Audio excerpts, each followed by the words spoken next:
They on the thought scanners. this war would No break us. hyperspace signature They were registered. wrong. Yet something tore through Let the them sky come. above the jungle world of Harrow and Cow, like a falling star that refused to burn out.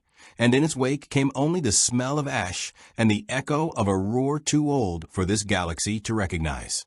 The battle below had already been raging for 6 hours. Separatist droid forces pressed against a thinning Republic line dug into the volcanic ridges above the northern marsh, their armor plating slick with rain that never seemed to stop falling on this miserable stretch of the war. Clone troopers of the 41st Elite Corps crouched behind scorched barricades, DC-15 blasters chattering against the endless advance of B-1 battle droids.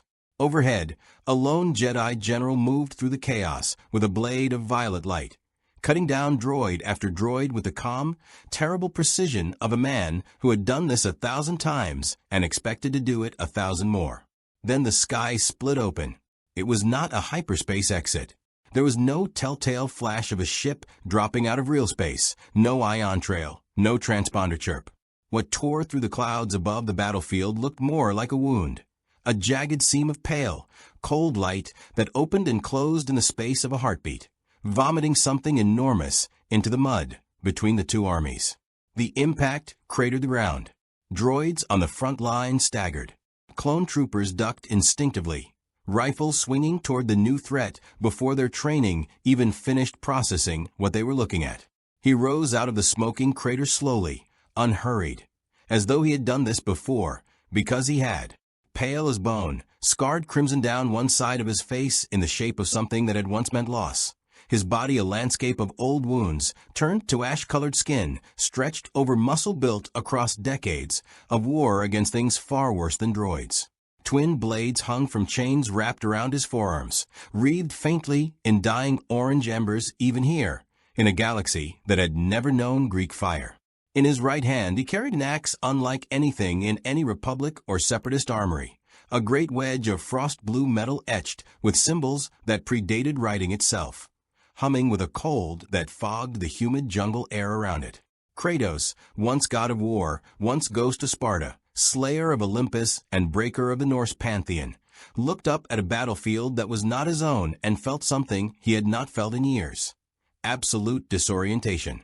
There was no altar here, no temple to desecrate for boons, no familiar constellations wheeling overhead to tell him which world, which realm, which corner of the nine he had washed up on this time. The rain stung differently. The air tasted of ozone and machine oil instead of salt and blood. And when he reached instinctively for the divine well he had drawn on his entire long and violent life, for the strength of Zeus's stolen fire, for Baldur's frost that once coursed in his veins by proxy of vengeance, he found nothing. A silence where power used to answer. He was not weak. His muscles still moved like coiled steel. His axe was still heavy with purpose in his hand. But the well was empty, and for the first time in longer than he could remember, Kratos understood he was, in some fundamental way, simply a man again. A man surrounded by soldiers who had already decided he was the enemy. Open fire. The command came from a clone sergeant near the ridge, and a dozen blaster bolts converged on the crater in the same instant. Kratos moved. It was not the Force. It was not magic in the way this galaxy understood magic. It was 40 years of war compressed into instinct, muscles that had shattered mountains and dragged the sun itself across the sky. And he crossed the distance to the nearest firing line faster than the clone troopers could track.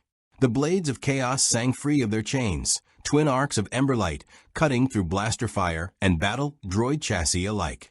A B-1 unit that had been advancing on the Republic position folded in half as the axe came down through its torso, frost spreading across shattered durasteel in a way that made the surrounding droids' targeting sensors flicker and stall, uncertain how to categorize the cold. For a long moment, the battlefield forgot its own war. Clone troopers held their fire, stunned. Droids redirected targeting priority. And into that pocket of confusion strode a Jedi general, lightsaber raised, violet blade throwing sharp light across a face schooled into careful neutrality, even as his eyes betrayed something closer to alarm. "Identify yourself," the Jedi called out, planting himself between Kratos and the nearest cluster of clones. Not quite a threat, not quite an offer of parley. You are not separatist. You are not republic. What are you? Kratos straightened from the wreckage of the droid he'd just killed, axe still dripping cold vapor into the rain. He studied the Jedi for a long moment. The blade of pure light, the robes, the calm bearing of someone who had convinced himself that serenity was armor. It reminded him uncomfortably of things he had left behind on other mountains, in other wars he had sworn off after Olympus burned.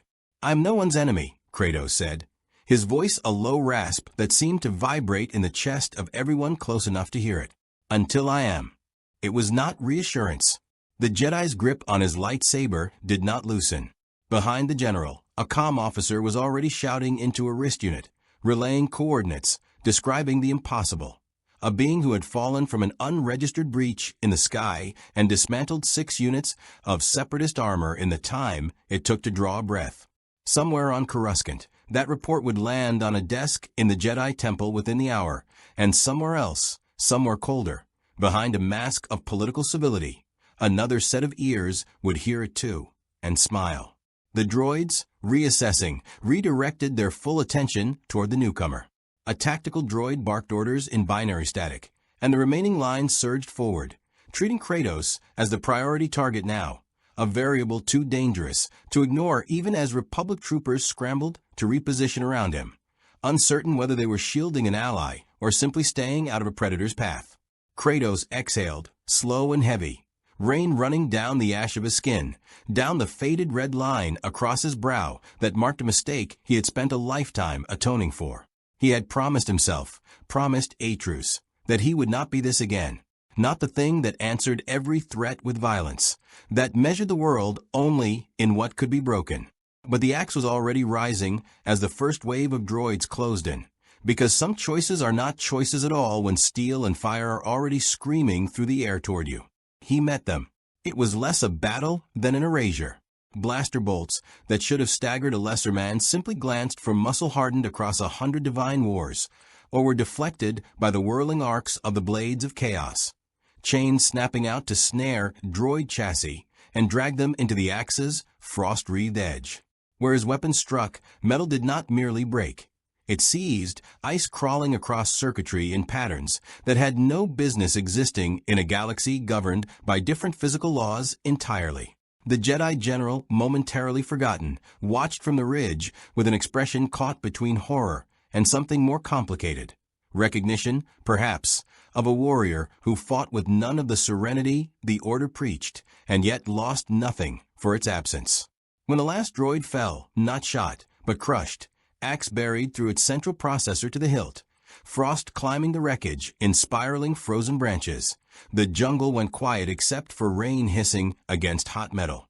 Kratos stood amid the ruin, chest heaving, and for the first time truly looked around himself. Twin suns did not hang in the sky, only a bruised, cloud-choked dusk over a jungle he did not recognize, on a world with no name he knew, in a war that was not his. No Atreus at his side. No familiar stars to navigate by. Only strangers in identical white armor staring at him, with weapons half raised, and a man with a blade of light watching him the way one might watch an avalanche that had, for the moment, chosen not to fall. "You fight without the Force," the Jedi said quietly, lowering his saber a fraction, not trust, but calculation. "And yet you fight like something ancient." Kratos said nothing.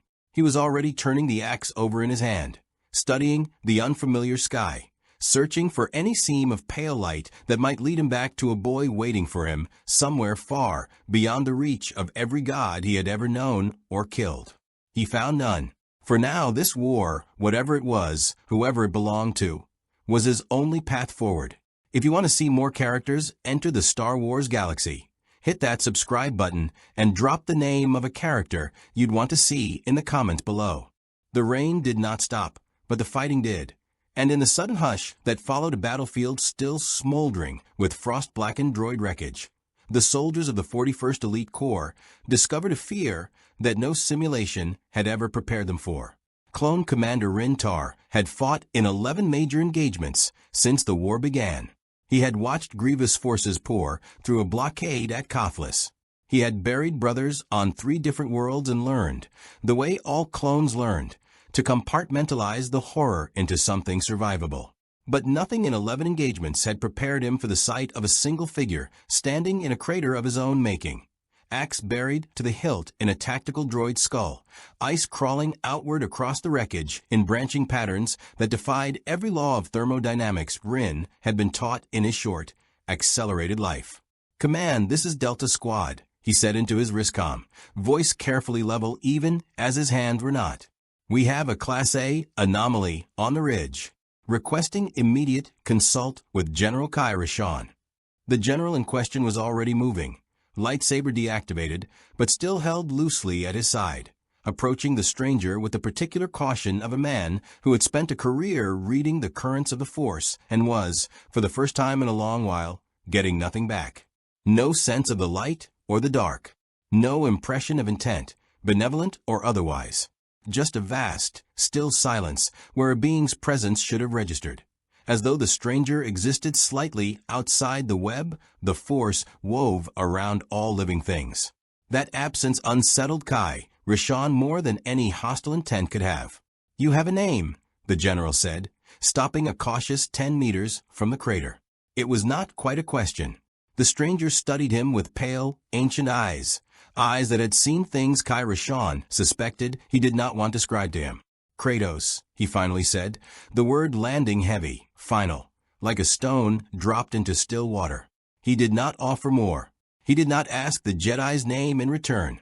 He simply waited, weapon still in hand, muscles coiled with the particular readiness of a man who had learned, across countless wars, that peace offered by strangers rarely survived contact with reality.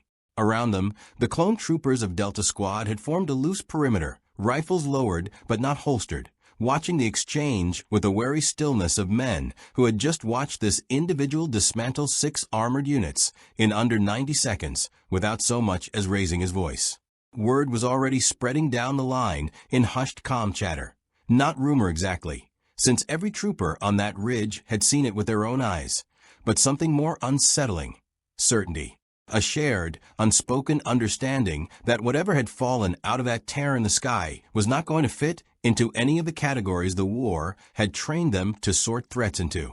"You're not affiliated with the Separatists," Rashawn said, more to himself than to Kratos, working through the tactical logic allowed the way Jedi generals often did when trying to buy time to think.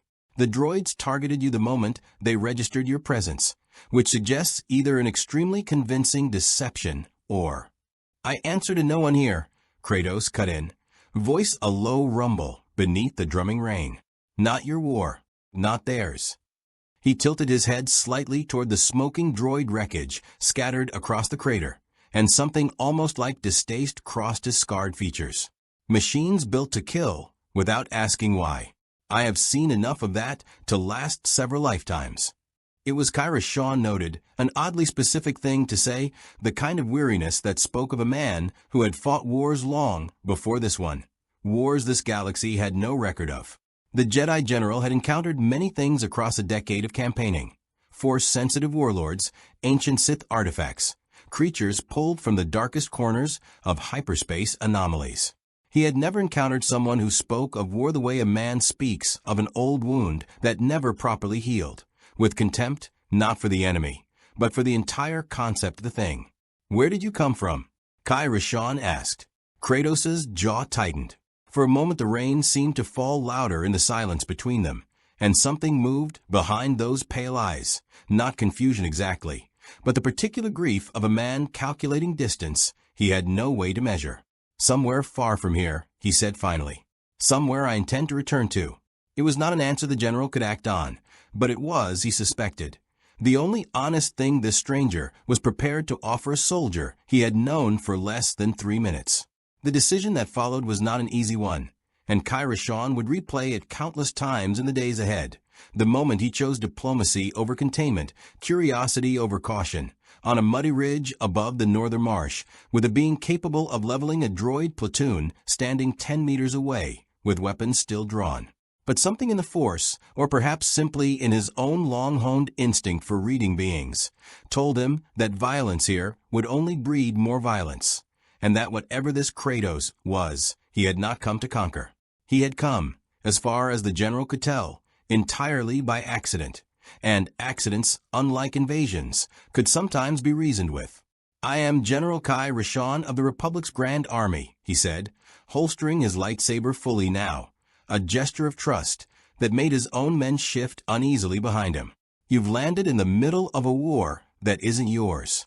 I can offer you passage off this battlefield, a chance to explain yourself to people with more authority than I have, and perhaps, if what you say is true, help finding a way back to wherever it is you came from." Kratos regarded the offer the way he regarded most offers from strangers, with the weary suspicion of a man who had accepted too many bargains from gods and mortals alike, only to watch them curdle into betrayal. He thought of Athena's counsel, sweet as poison. He thought of Zeus's fatherly concern, hollow as a cracked bell.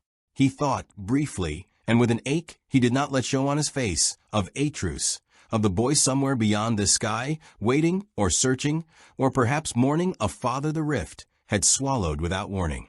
He had no map of this galaxy, no allies, no resources, no understanding of its politics or its gods. This force the man kept alluding to, without quite explaining. A closed door was still a door, and doors, in Kratos' long experience, were meant to be walked through, weapons ready, eyes open. "Lead," he said simply. "I will judge your intentions by your actions, not your words." It was, Kai Rashon reflected as he signaled Delta Squad to stand down and requested immediate transport, perhaps the most honest term any diplomatic negotiation had ever opened with. The transport that arrived 20 minutes later was a modest Republic gunship, and its pilot, a nervous young lieutenant named Fen Sorar, spent the entire flight to the forward staging base, trying very hard not to stare at the passenger seated in the aft compartment, axe resting across his knees, blades coiled and quiet around his forearms, watching the unfamiliar landscape scroll past through a viewport with an expression that gave nothing away. Word moved faster than the gunship. By the time they touched down at the staging base, a cluster of prefab structures and landing platforms carved into a defensible plateau above the marsh, a small crowd of officers, troopers, and support staff had gathered at a respectful distance, drawn by rumors that had already outpaced the truth in every direction. Some said a Sith Lord had crashed on Harrow Cow. Others said the Separatists had deployed some new bioengineered weapon. A few of the younger clones, half joking, had already started calling him the Ghost, a nickname that would, in the weeks ahead, prove more prophetic than any of them realized. Kratos absorbed the stares with the flat indifference of a man who had once walked through the burning streets of Athens, as citizens fled screaming at the mere sight of him. Mortal fear was, to him, an old and familiar language. What unsettled him more was the strangeness of everything around him. Towers of durasteel, where he expected marble, weapons of light and plasma, where he expected bronze and iron, a war fought across 100 worlds rather than a single mountain shadow. This was not Greece. This was not the frozen expanse of the Nine Realms.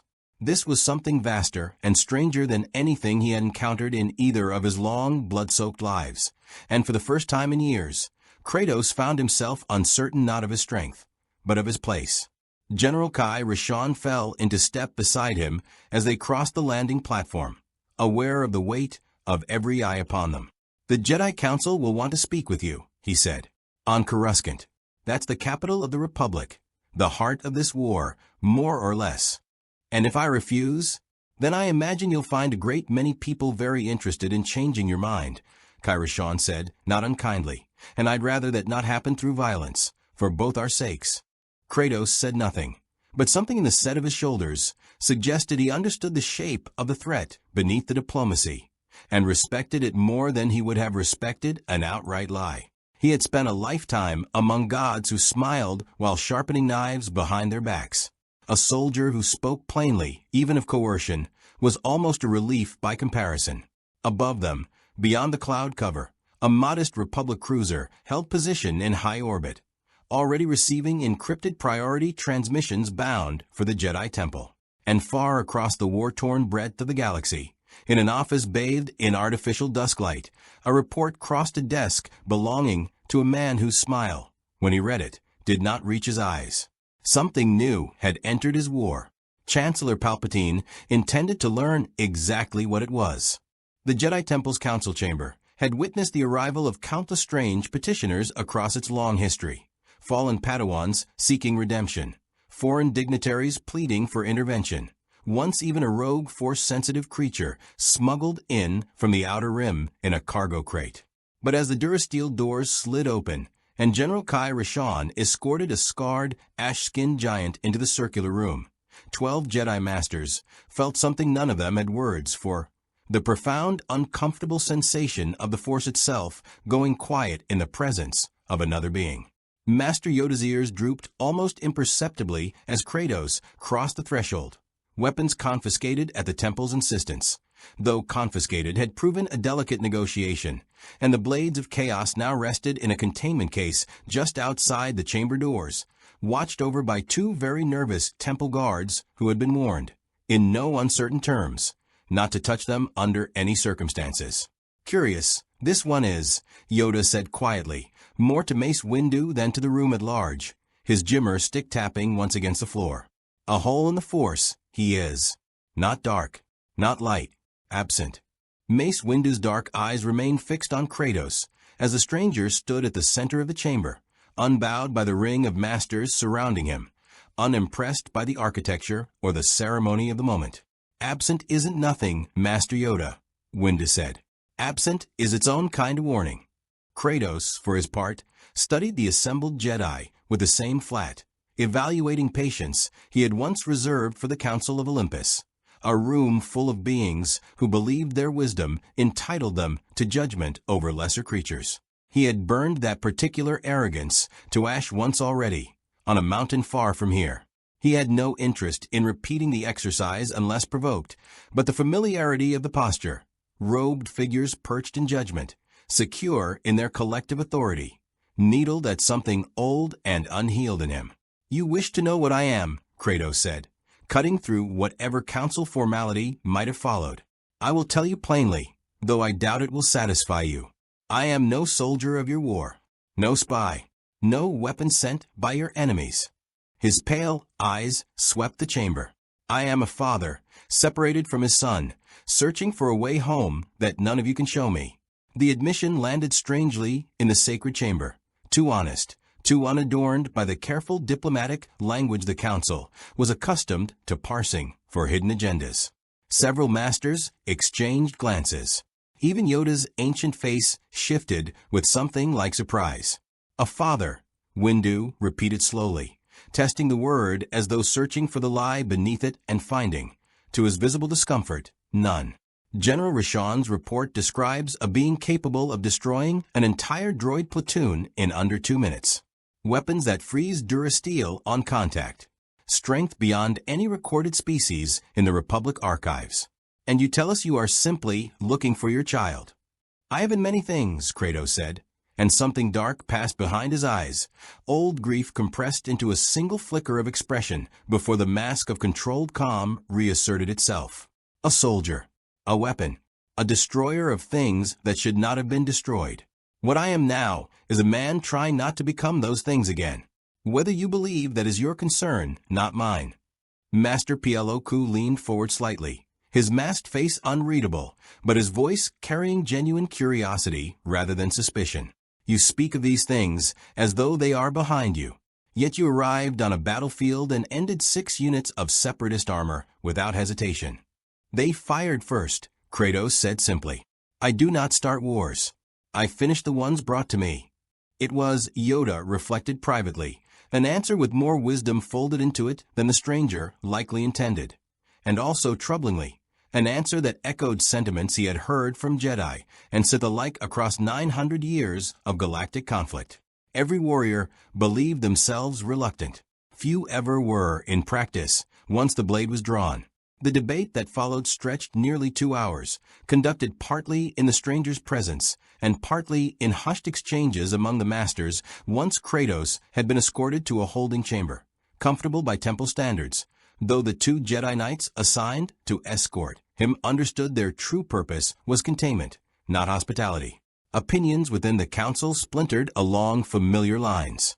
Master Kit Fisto argued for cautious alliance. A being of such raw power, properly guided, could prove a significant asset against the mounting separatist threat. Master Sisi countered that any entity the Force could not read was, by definition, unpredictable, and unpredictability in the middle of a galaxy-spanning war was a luxury the Order could not afford to gamble on. "Test him, we must," Yoda finally said, silencing the chamber with a particular quiet authority 9 centuries of wisdom afforded him. Not with words, with the Force. See what he draws from, when nothing else remains.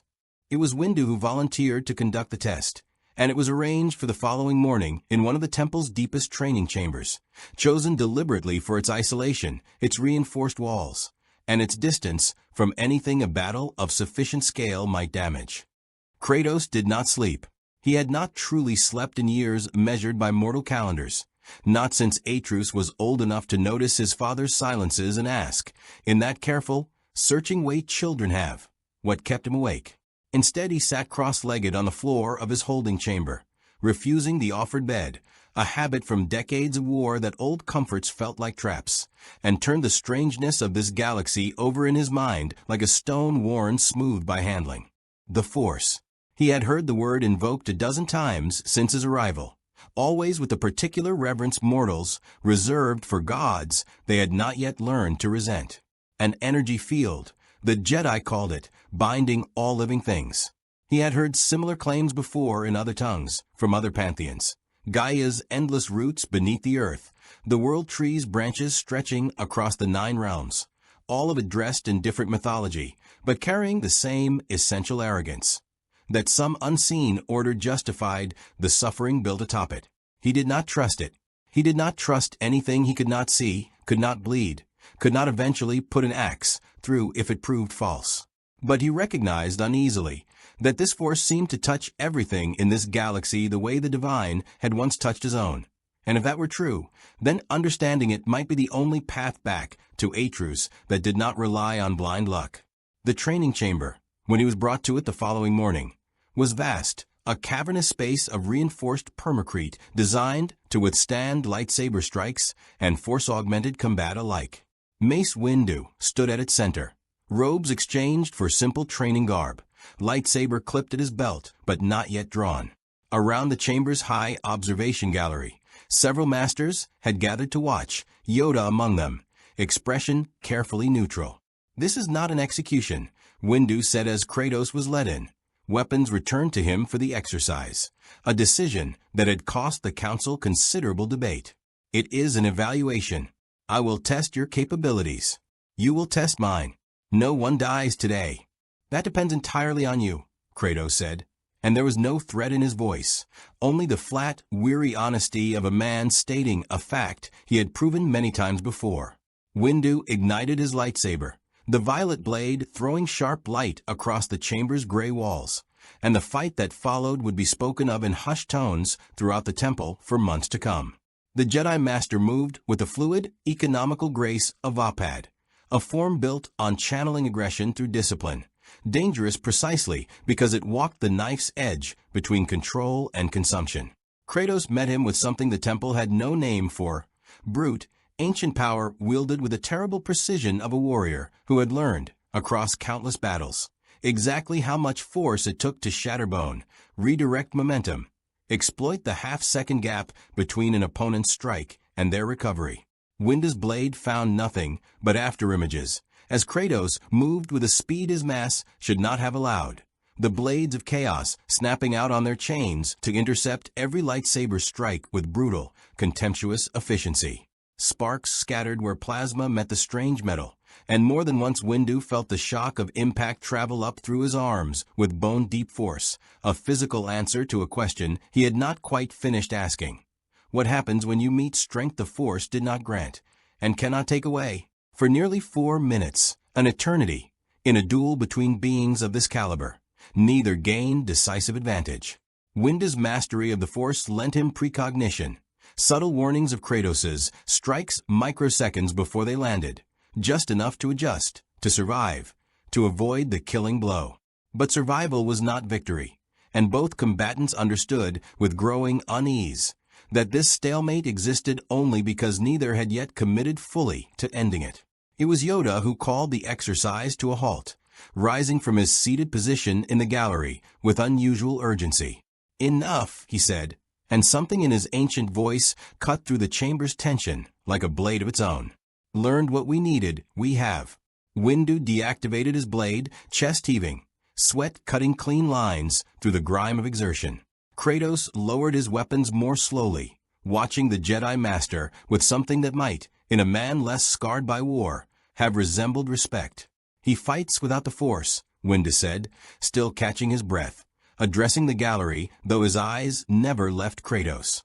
"Not resistant to it, absent from it entirely. Whatever he draws his strength from, it is not something we can sense, predict, or counter through conventional means." In the gallery above, Yoda's expression had settled into something troubled and thoughtful in equal measure. "A weapon he could be," the ancient master murmured, almost to himself. "For the Republic, or against it. Choose his own path he must, and choose it we cannot make him." Far across Coruscant, in a private office high above the Senate district, a data terminal chimed softly with an encrypted update from a source deep within the Jedi Temple's administrative staff. A source who had, for years, fed carefully selected fragments of council business to a patron who understood, better than anyone in the galaxy, the value of knowing exactly what the Jedi feared before they feared it themselves.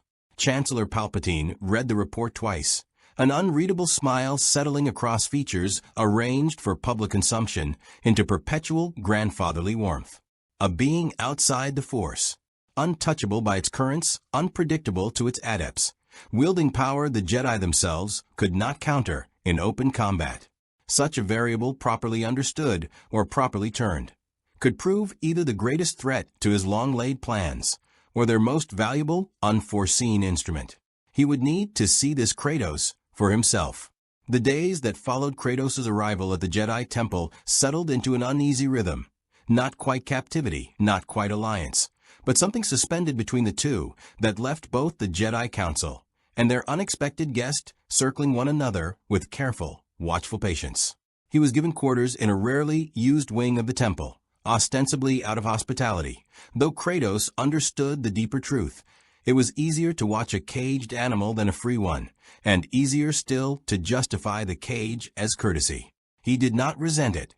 He had lived through worse confinements, chained to Ares' will for a decade, bound by oaths to gods who used devotion as a leash.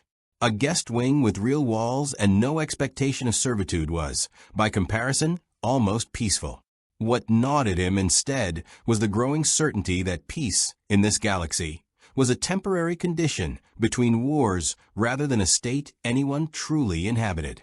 It was during his 4th day at the temple that the nature of that war revealed itself more directly. He was in one of the lower training halls, a chamber the council had granted him access to, partly to observe him further and partly, Kratos suspected, in hopes that regular exertion might keep his temperament settled, when a temple attendant arrived with a message that would not wait for formal council channels.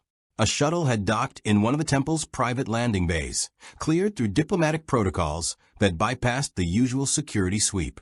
Its passenger had requested, with unusual specificity, an audience with the outsider.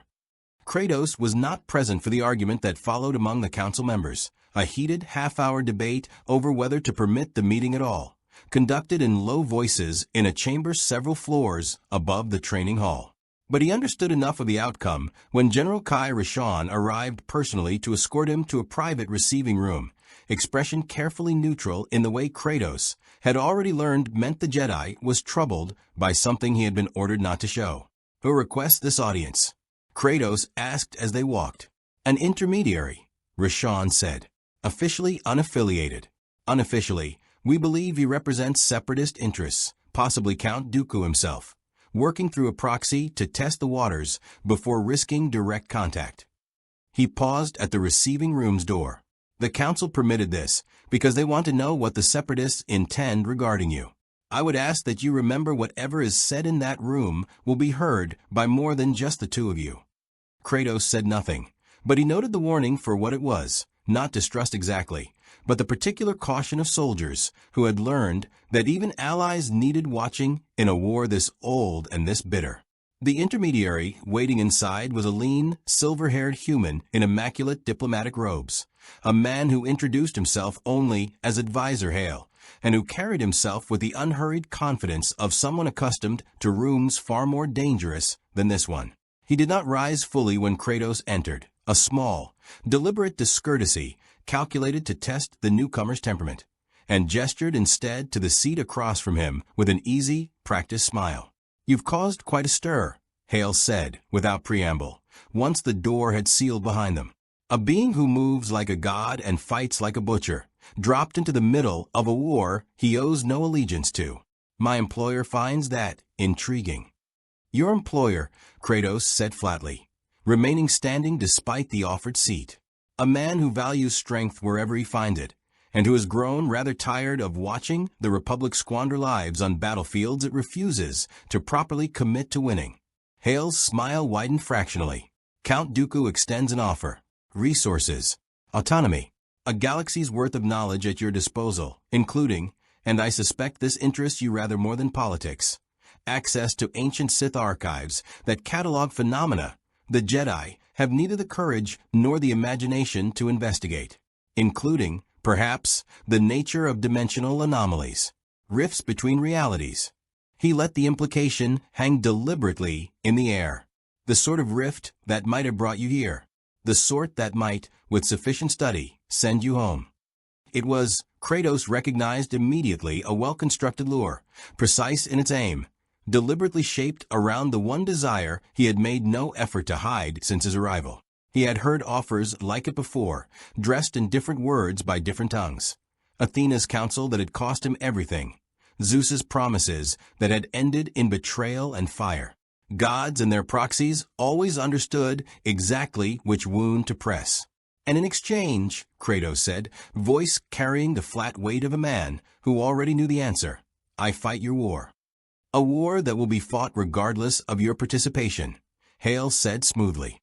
"The only question is whether your strength serves a cause that might actually reward you for it, or whether it's squandered defending a republic too paralyzed by its own bureaucracy to properly wield the weapon that fell into its lap."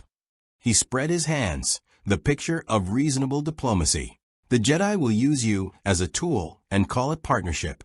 Count Dooku offers something rarer, genuine respect for what you are, and the resources to become what you need to be in order to go home." For a long moment, Kratos said nothing, weighing the offer with the same cold calculation he had once applied to bargains struck with gods who wore kindness like a mask over hunger. The promise of answers, real answers about the nature of the rift, about a path back to Atrus, was not nothing.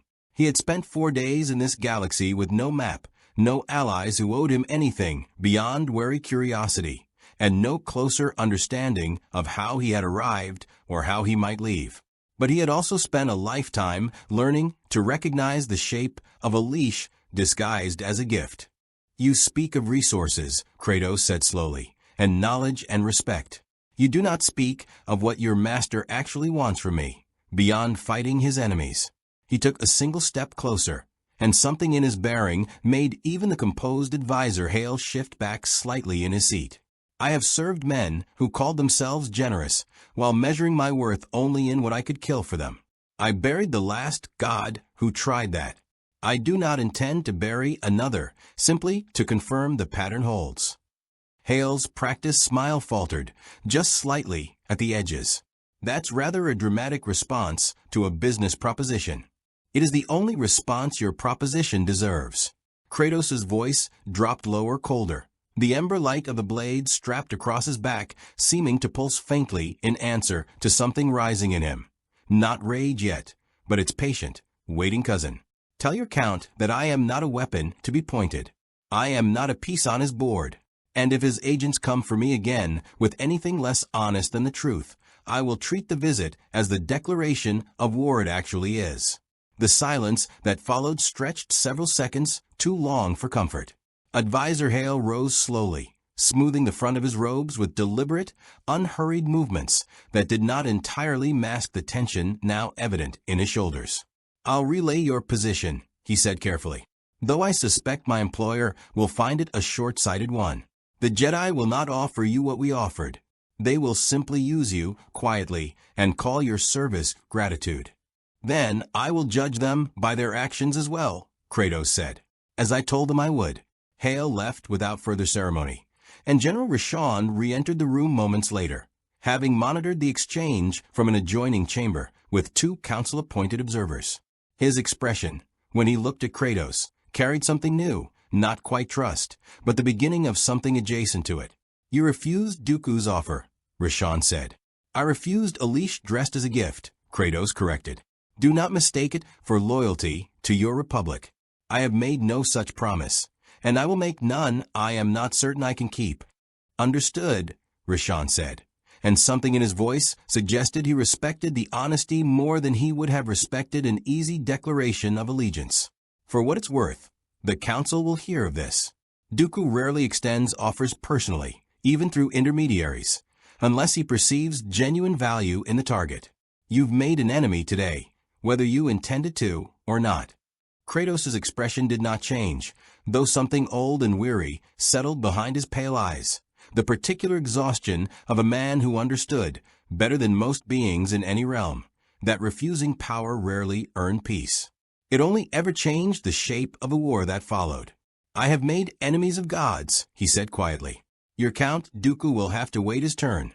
Outside, unseen by either of them, a small separatist listening device concealed within Advisor Hale's diplomatic robes had already transmitted the entire exchange to a receiver aboard a stealth shuttle departing Coruscant's atmosphere, and from there, encrypted and compressed, onward to a fortress on Sereno, where Count Dooku sat in contemplative silence, turning the report over in his mind with the patient calculation of a man who had learned, across a long life, that refusal was rarely final. It was simply the opening move of a longer game. Elsewhere in the galaxy, in a chamber lit by the cold red glow of a holo projector, a hooded figure listened to a similar report relayed through a separate, far more secret channel, and allowed himself the thin, satisfied smile of a puppeteer watching two new threads draw taut on his web. The outsider had refused Dooku. That, too, was useful. Perhaps more useful than acceptance would have been. The refusal reached the Jedi Council within hours, relayed through General Rashawn's formal report, and it shifted something subtle in the Temple's collective posture toward their unusual guest. Trust, Kratos understood, was not something offered freely by beings who had spent their lives reading intention through an invisible current he could not access. But refusal of an enemy's offer, freely witnessed and freely chosen, spoke a language even the Force-blind could understand. It was Master Plo who came to him the following morning, alone and without the ceremony of a full council summons, a deliberate choice, Kratos suspected, meant to signal something closer to conversation than interrogation.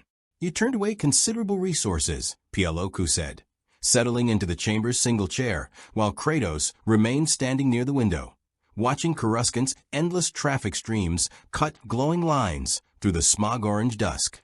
Dooku does not extend such offers carelessly. Whatever archive he dangled in front of you, I suspect it was real. Perhaps, Kratos said. It does not matter. A man who offers you a door and hides a blade behind it has already told you everything about the room beyond.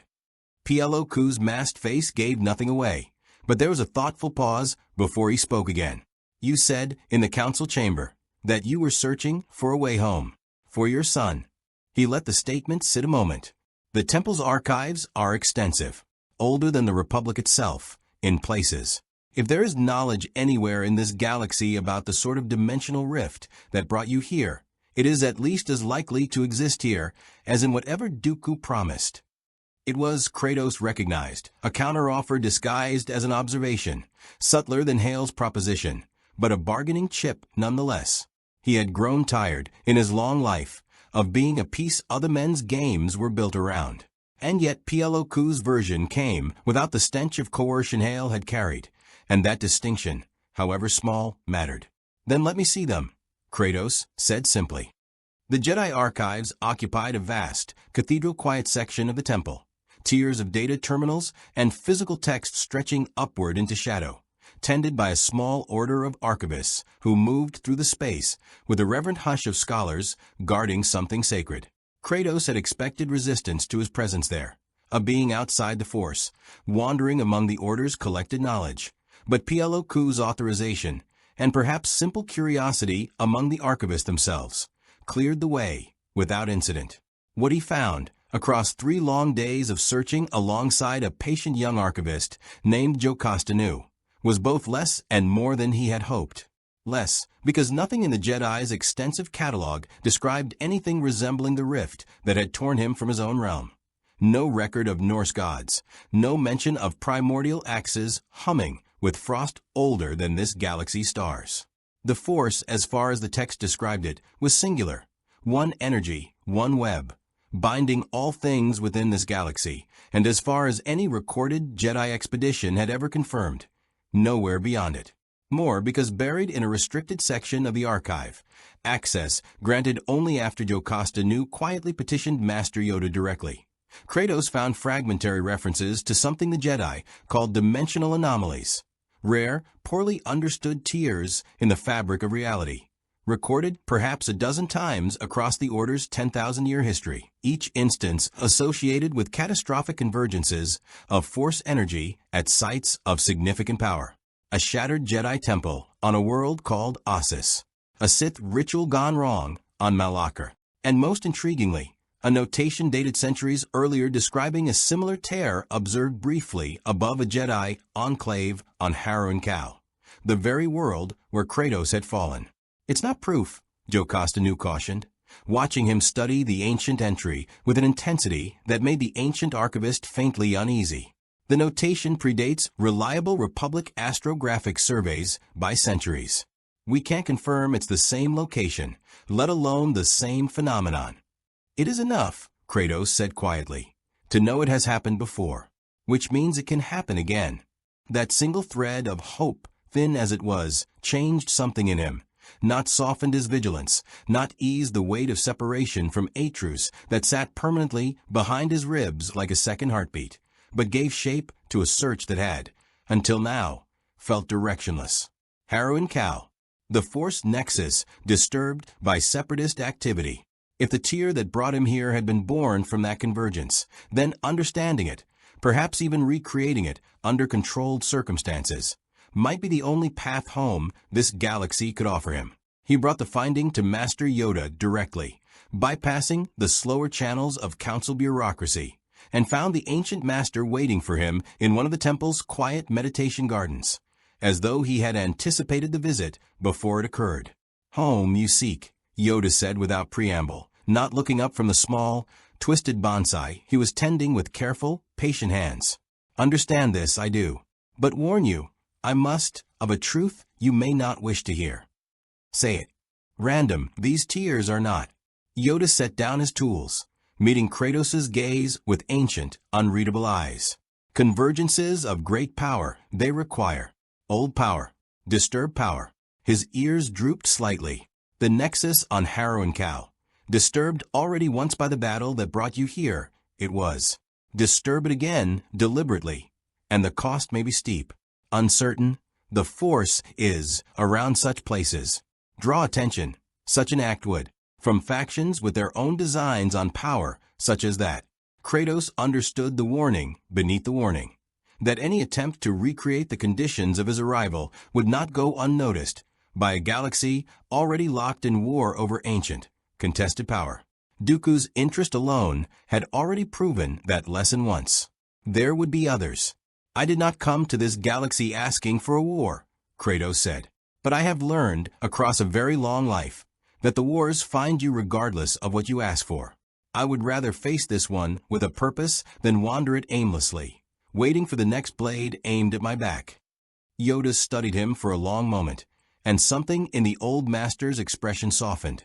Not quite approval, but the particular respect one weary warrior extends to another who has finally stopped pretending peace was ever truly optional. "Wisdom, there is in that," he said quietly. "Help you, the Order will, where we are able. But careful you must be. Watched, you already are, by more eyes than you know." Dooku's offer, refused though it was, has not gone unnoticed by darker powers still. He did not elaborate further, and Kratos did not press him, though the warning settled into his chest with the particular weight of prophecy half-spoken, a shadow he could sense but not yet name, patient and watching from somewhere beyond the reach of even the Jedi's considerable wisdom. That night, alone in his quarters, Kratos allowed himself, for the first time since his arrival, a single unguarded moment. Not weakness, never that, but the quiet, private grief of a father counting days since he had last seen his son's face. He drew a rough mark into the wall beside his bed, the fifth such mark in as many days, a soldier's habit of measuring time in a place with no calendar he trusted. Somewhere beyond the stars of this galaxy, in a realm the Force could not touch and the Jedi's archives could not map, Atreus was searching too. Kratos was certain of it the way he was certain of very few things anymore. A father's certainty older than God's, older than war, the one truth that had survived every betrayal, every death, every burned mountain of his long and violent life. He would find his way back, whatever this galaxy demanded of him first. The mark on the wall had become 9 by the time the war reasserted its claim on Kratos' attention, and it arrived, as war always did, without warning or ceremony.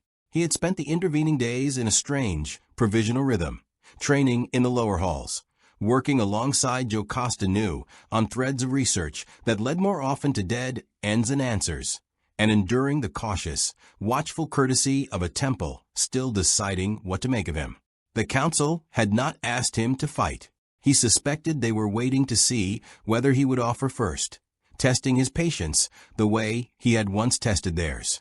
The offer came, in the end, not from a council, but from General Kai Rashan himself, arriving at Kratos' quarters in the gray hour before dawn with the particular urgency of a soldier who had come directly from a briefing he did not entirely agree with. Christophsis, Rashan said, without preamble. A separatist blockade fleet under Trench has cut off the planet's capital. Republic ground forces are pinned down in the city, and reinforcements can't break the naval cordon in time to relieve them. We're looking at a massacre in under 36 hours unless something changes. You want me to fight, Kratos said. It was not a question. I want to ask you, Rashan corrected.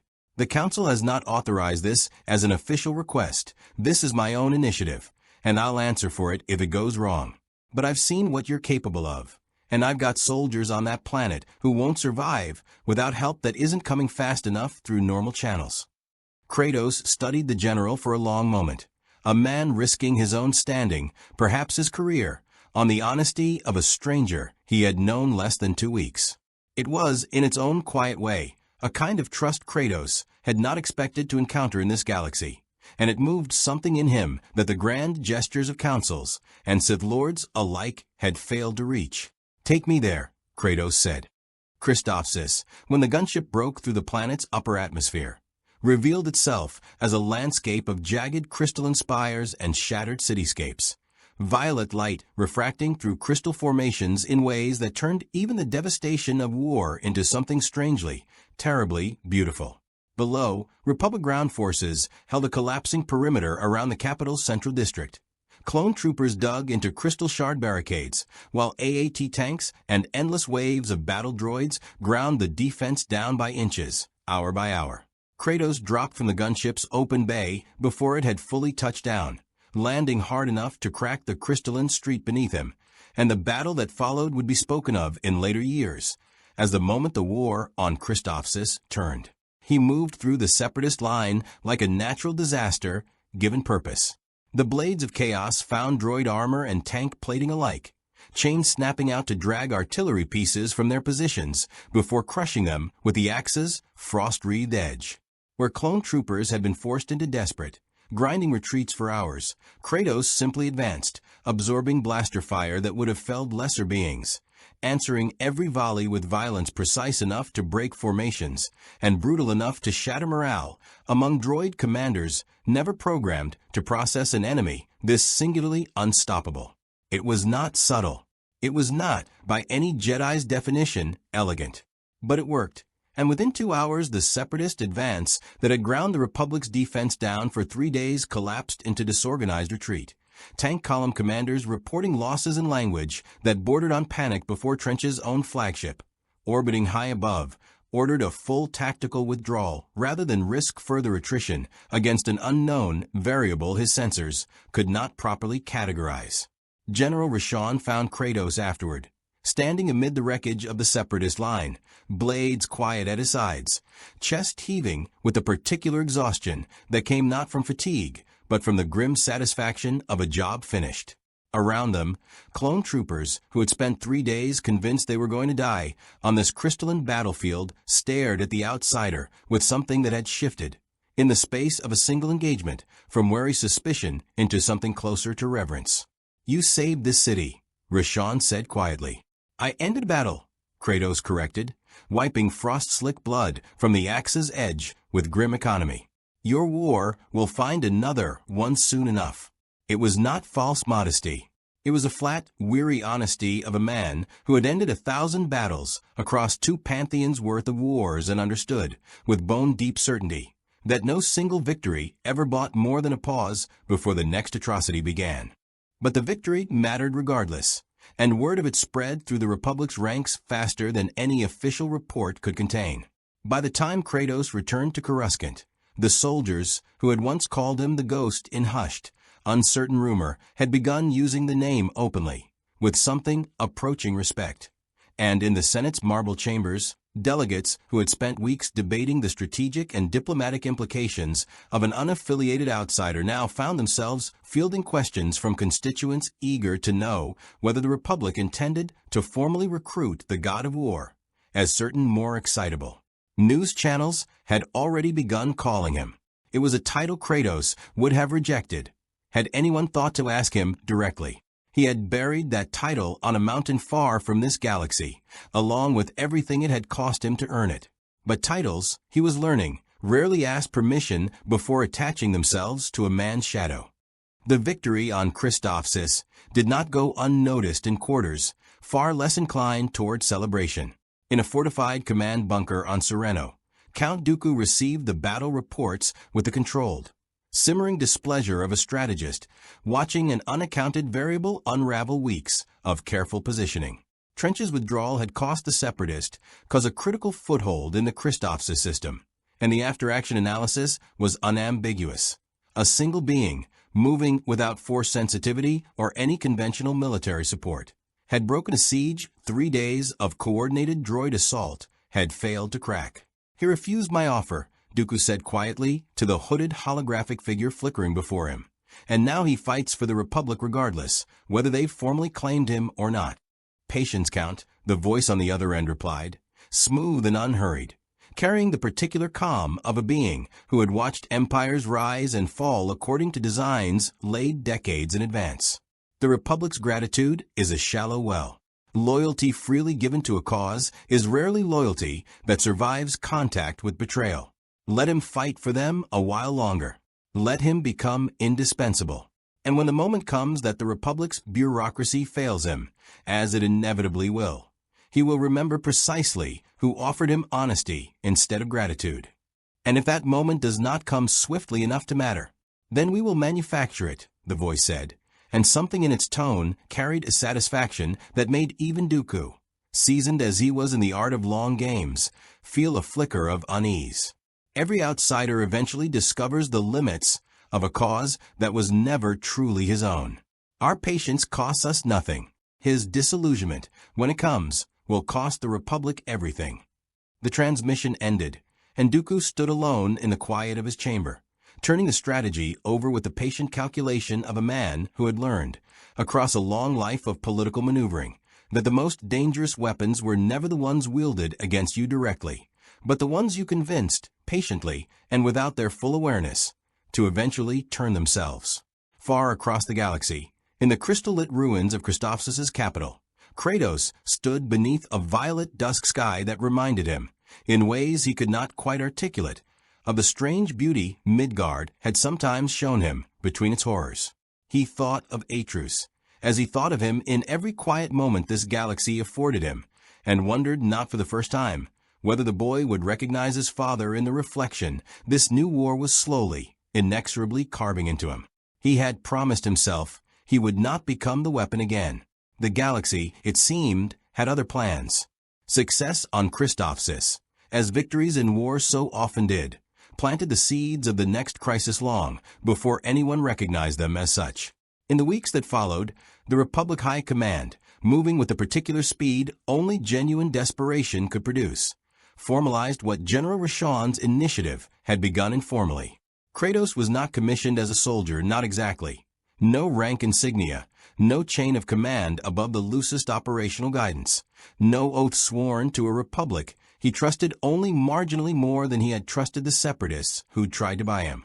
But he was, for the first time since his arrival, given purpose with teeth, a standing arrangement brokered jointly by the Council and the Senate's Military Oversight Committee that placed him alongside Republic strike forces on missions deemed too costly, too desperate, or too strategically vital to risk on conventional numbers alone.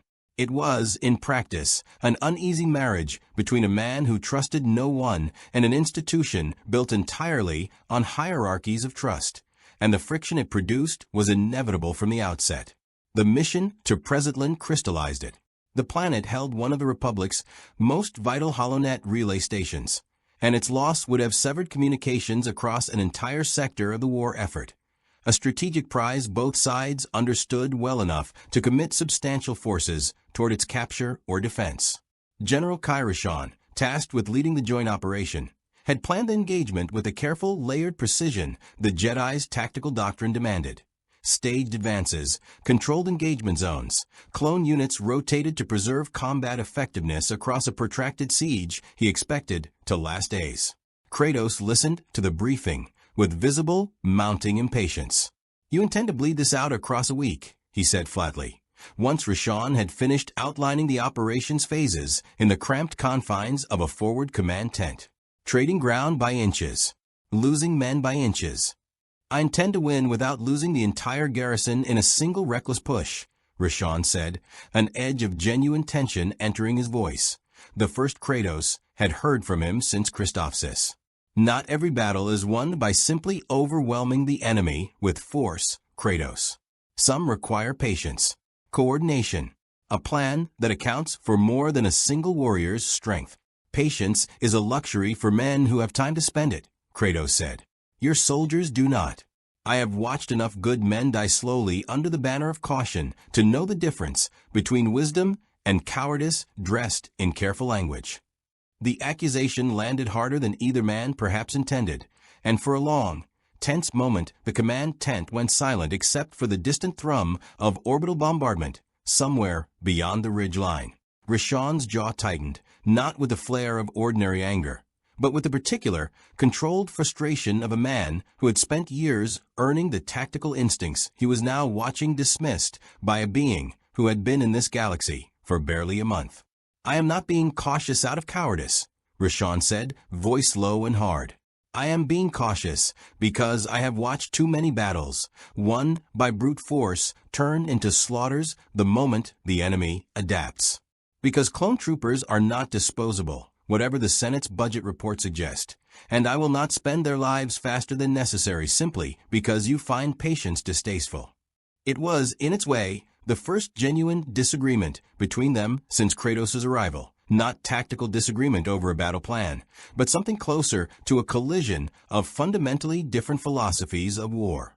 Kratos had spent centuries learning that hesitation, more often than not, was the thing that got soldiers killed, that decisive, overwhelming violence, applied early and without restraint, saved more lives in the long run than careful strategies that gave an enemy time to regroup, reinforce, or simply grind you down through sheer attrition. Rashon had spent a war learning that unrestrained force, applied without discipline, tended to leave you exposed to consequences you hadn't accounted for, that the separatist droid armies, near infinite in number, could not simply be overwhelmed by strength alone without a strategy that also protected the finite, precious lives fighting alongside you. Neither man was entirely wrong. That was, perhaps, the most uncomfortable part of the disagreement. "Then let me test your patience against my method," Kratos said finally, the tension in the tent easing only slightly. "Give me the northern approach, the one your plan holds in reserve for the fourth day. I will take it in an hour. If I am wrong, You lose nothing you were not already prepared to lose eventually. If I am right, your soldiers live 3 fewer days under siege. Rashawn studied him for a long moment, weighing the risk against the general's own carefully constructed plan, and Kratos could see the calculation playing out behind the Jedi's eyes, not simple pride at stake, but the genuine, difficult math of a commander deciding how much latitude to grant a variable he did not fully trust and could not fully control. One approach, Rashawn said finally. If it goes wrong, you fall back the moment I order it. No exceptions. No decisions made alone that cost me soldiers I didn't authorize you to risk. Agreed. The northern approach, when Kratos executed it an hour later, proved neither the reckless disaster Rashawn had feared nor the effortless triumph Kratos might once have expected of himself in his own realm. It was messier than that, a brutal, grinding push through fortified droid positions that cost Kratos wounds he would have shrugged off in his prime centuries, but that here, in a body still adjusting to the absence of divine reinforcement, left him bleeding and exhausted by the engagement's end. He took the position. He took it in the 90 minutes he'd promised, 3 days ahead of Rashawn's original timeline, and the relay station's northern flank fell into Republic hands with minimal additional casualties. But it also nearly cost him everything. In a moment neither man would speak of again for some time. Pinned by concentrated fire from a fortified droid emplacement, weapons momentarily fouled by a jammed chain mechanism, Kratos had found himself, for one genuinely uncertain heartbeat, facing the real possibility of death in a galaxy with no altar to resurrect him, no God's mercy to call upon. Nothing but the mortal, fragile truth of a body that could, in fact, be broken here as easily as anywhere else. It was Rashawn breaking his own tactical plan, diverting a reserve squad against his better judgment, who arrived in time to relieve the pressure, lightsaber cutting through the emplacements, shielding just as the droid gunners adjusted their aim toward the kill shot. Neither man discussed the moment directly once the position was secured. But something had shifted between them in its wake, not full trust, not yet, but the particular, hard-earned respect of 2 soldiers who had each nearly watched the other die because of a disagreement over the shape war should take, and who had each, in the end, chosen to risk everything to prevent it. Your method works, Rashawn said afterward, voice rough with exhaustion as they surveyed the secured position together. It also nearly got you killed. So did yours. For days into a siege your patience would have let bleed on, Kratos said. We are neither of us entirely right. Rashawn almost smiled at that, the first genuine, unguarded expression Kratos had seen cross the Jedi's face since their arrival on Presetlin. No, he agreed. I suppose we aren't. It was not friendship, not yet, and Kratos was careful, even in the moment, not to mistake it for something it wasn't. He had learned, across a very long life, the danger of trusting too quickly, of letting shared victory soften vigilance he could not afford to lose. But something in the exchange, the honest disagreement, the mutual risk, the grudging respect that followed, reminded him, uncomfortably and not unwelcome, of things he had thought this galaxy incapable of offering him. Somewhere beyond the relay station's now secured perimeter, in the cold vacuum of high orbit, a separatist observation drone recorded the battle's outcome in careful, encrypted detail before slipping away toward a rendezvous point far from Republic sensor range, data-bound, eventually, for eyes that had grown increasingly, patiently interested in exactly how far this outsider's loyalty to the Republic's cause might genuinely extend, and exactly what pressure might be required to finally, decisively test it. The mark on the wall numbered 22 when the orders came down for Velmer Station, and this time it was not General Kai, Rashawn, who delivered them. Admiral Terran Voss arrived at the temple's lower briefing hall with the crisp, unhurried authority of a man who had spent 30 years in the Republic Navy learning to treat every operation as a ledger of acceptable losses. And he studied Kratos across the holodeck the way a quartermaster studies a piece of equipment whose specifications he has not yet fully trusted. Rashawn stood at the table's edge, present but subordinate. Velmer fell outside his sector, and the Joint Task Force assembled to break the separatist blockade there answered to Voss alone. Velmer Station refines nearly a third of the Durasteel, feeding the separatist shipyards in this sector. Voss said, the hollow projection above the table resolving into a cratered mining colony strung with refinery towers and processing platforms. Trade Federation garrison, droid heavy, dug into the lower processing levels. We take the refinery. We starve 3 separatist fleets of hull plating for the next 2 months. And the colonists, Kratos said. It was not a question. Voss's expression did not shift. Approximately 400 civilian contract workers remain in the lower levels, held as the garrison's insurance against orbital bombardment. Standard separatist doctrine. Hostages as strategic ballast. He gestured, and the hologram zoomed into the refinery's lower processing floor, where a dense tangle of catwalks and smelting vats surrounded the garrison's command core. Our window to seize the refinery intact, before the separatists can strip it or scuttle it, is under 6 hours. A precision strike on the command core ends the garrison's coordination instantly. It also sits directly beneath the hostage-holding area. The silence that followed was not confusion. Everyone at the table understood exactly what Voss was describing, and exactly what he was not yet willing to say plainly. You want to kill them, Kratos said. The hostages. To save the refinery. I want to end this war a few months sooner than it would otherwise end, Voss said. And there was no cruelty in his voice, only the flat, practiced arithmetic of a man who had made this calculation many times before and learned to live inside its cost. 400 lives against a Durasteel supply that arms droid legions, killing thousands more on a dozen fronts, for as long as that refinery keeps producing. I don't relish the math, General, but I trust it. Rishon's jaw tightened almost imperceptibly, though he said nothing. A silence Kratos recognized uncomfortably, as the particular discipline of a soldier, choosing not to contradict a superior officer in front of an asset neither of them fully controlled. It told Kratos more about the Republic's true architecture than any council session had managed in a month of careful diplomacy. Beneath the temple's talk of peacekeeping and the Senate's talk of democracy, the war ran, in the end, on men like Voss doing arithmetic with other people's children. There is another approach, Kratos said. I'm aware there's always another approach in theory, Voss said, not unkindly, but with the weariness of a man who had heard 100 junior officers propose clever alternatives that all evaporated under the pressure of an actual battlefield. I don't have 6 hours to explore theory. I have 6 hours to take that refinery before the garrison strips it bare and scuttles the processing core out of spite.